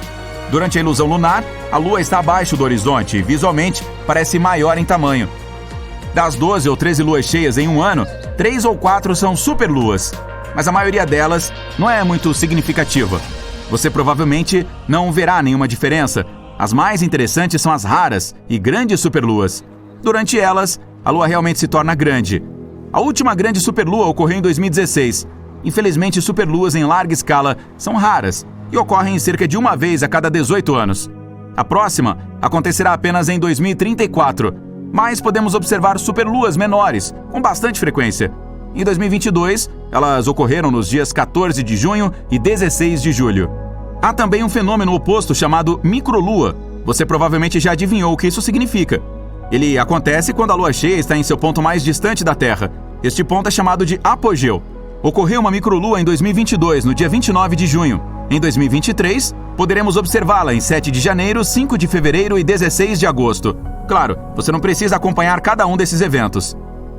A maioria das pessoas está mais interessada em eclipses lunares e solares. Por sinal, você é uma das pessoas que confundem esses dois eventos um com o outro? Vamos fazer um teste. Pare o vídeo. Descreva o que cada um desses eclipses significa. Vamos comparar a sua resposta com a definição correta. Você voltou? Ok. Então, um eclipse solar é um fenômeno em que a Lua cobre total ou parcialmente o Sol. Esse fenômeno só é possível durante a Lua nova, quando a Lua em si não é visível. Muitas pessoas acreditam que este evento é incrivelmente raro, mas isso não é bem verdade. O eclipse lunar é um fenômeno no qual a Lua está total ou parcialmente na sombra projetada pela Terra. O eclipse lunar só pode acontecer durante a Lua cheia, quando a proximidade da Lua estiver com o nó de sua órbita. Se você respondeu certo, muito bem. Se não, não se preocupe. Muitas pessoas os confundem. Em 2022, um eclipse solar parcial ocorrerá em 25 de outubro. Será visível na Europa, no sul e no oeste da Ásia, no norte e leste da África e no Atlântico. Como mencionei, um eclipse solar total não é tão raro quanto muitas pessoas pensam, mas o problema é que nem sempre é visível de qualquer parte do planeta. Então, se quiser ver este evento, certifique-se de procurar o calendário deles e ver de quais partes da Terra poderão ser observados. E não se esqueça dos óculos especiais. Por outro lado, eclipses lunares ocorrem com muito mais frequência. Eclipses lunares parciais acontecem quase todos os meses, mas o eclipse lunar total em 2022 ocorrerá na noite entre 7 e 8 de novembro. Você poderá vê-lo em quase todas as partes do mundo, exceto na África. Ouvi dizer que as zebras não estão felizes com isso. A Lua é um satélite incrível. Você pode pensar que tanto faz, é apenas uma pequena rocha, mas na realidade são tantos os eventos interessantes relacionados a ela. Que eventos lunares raros você viu ou quer ver na vida? Você já observou algum evento astronômico raro e interessante? Não deixe de compartilhar com a gente nos comentários.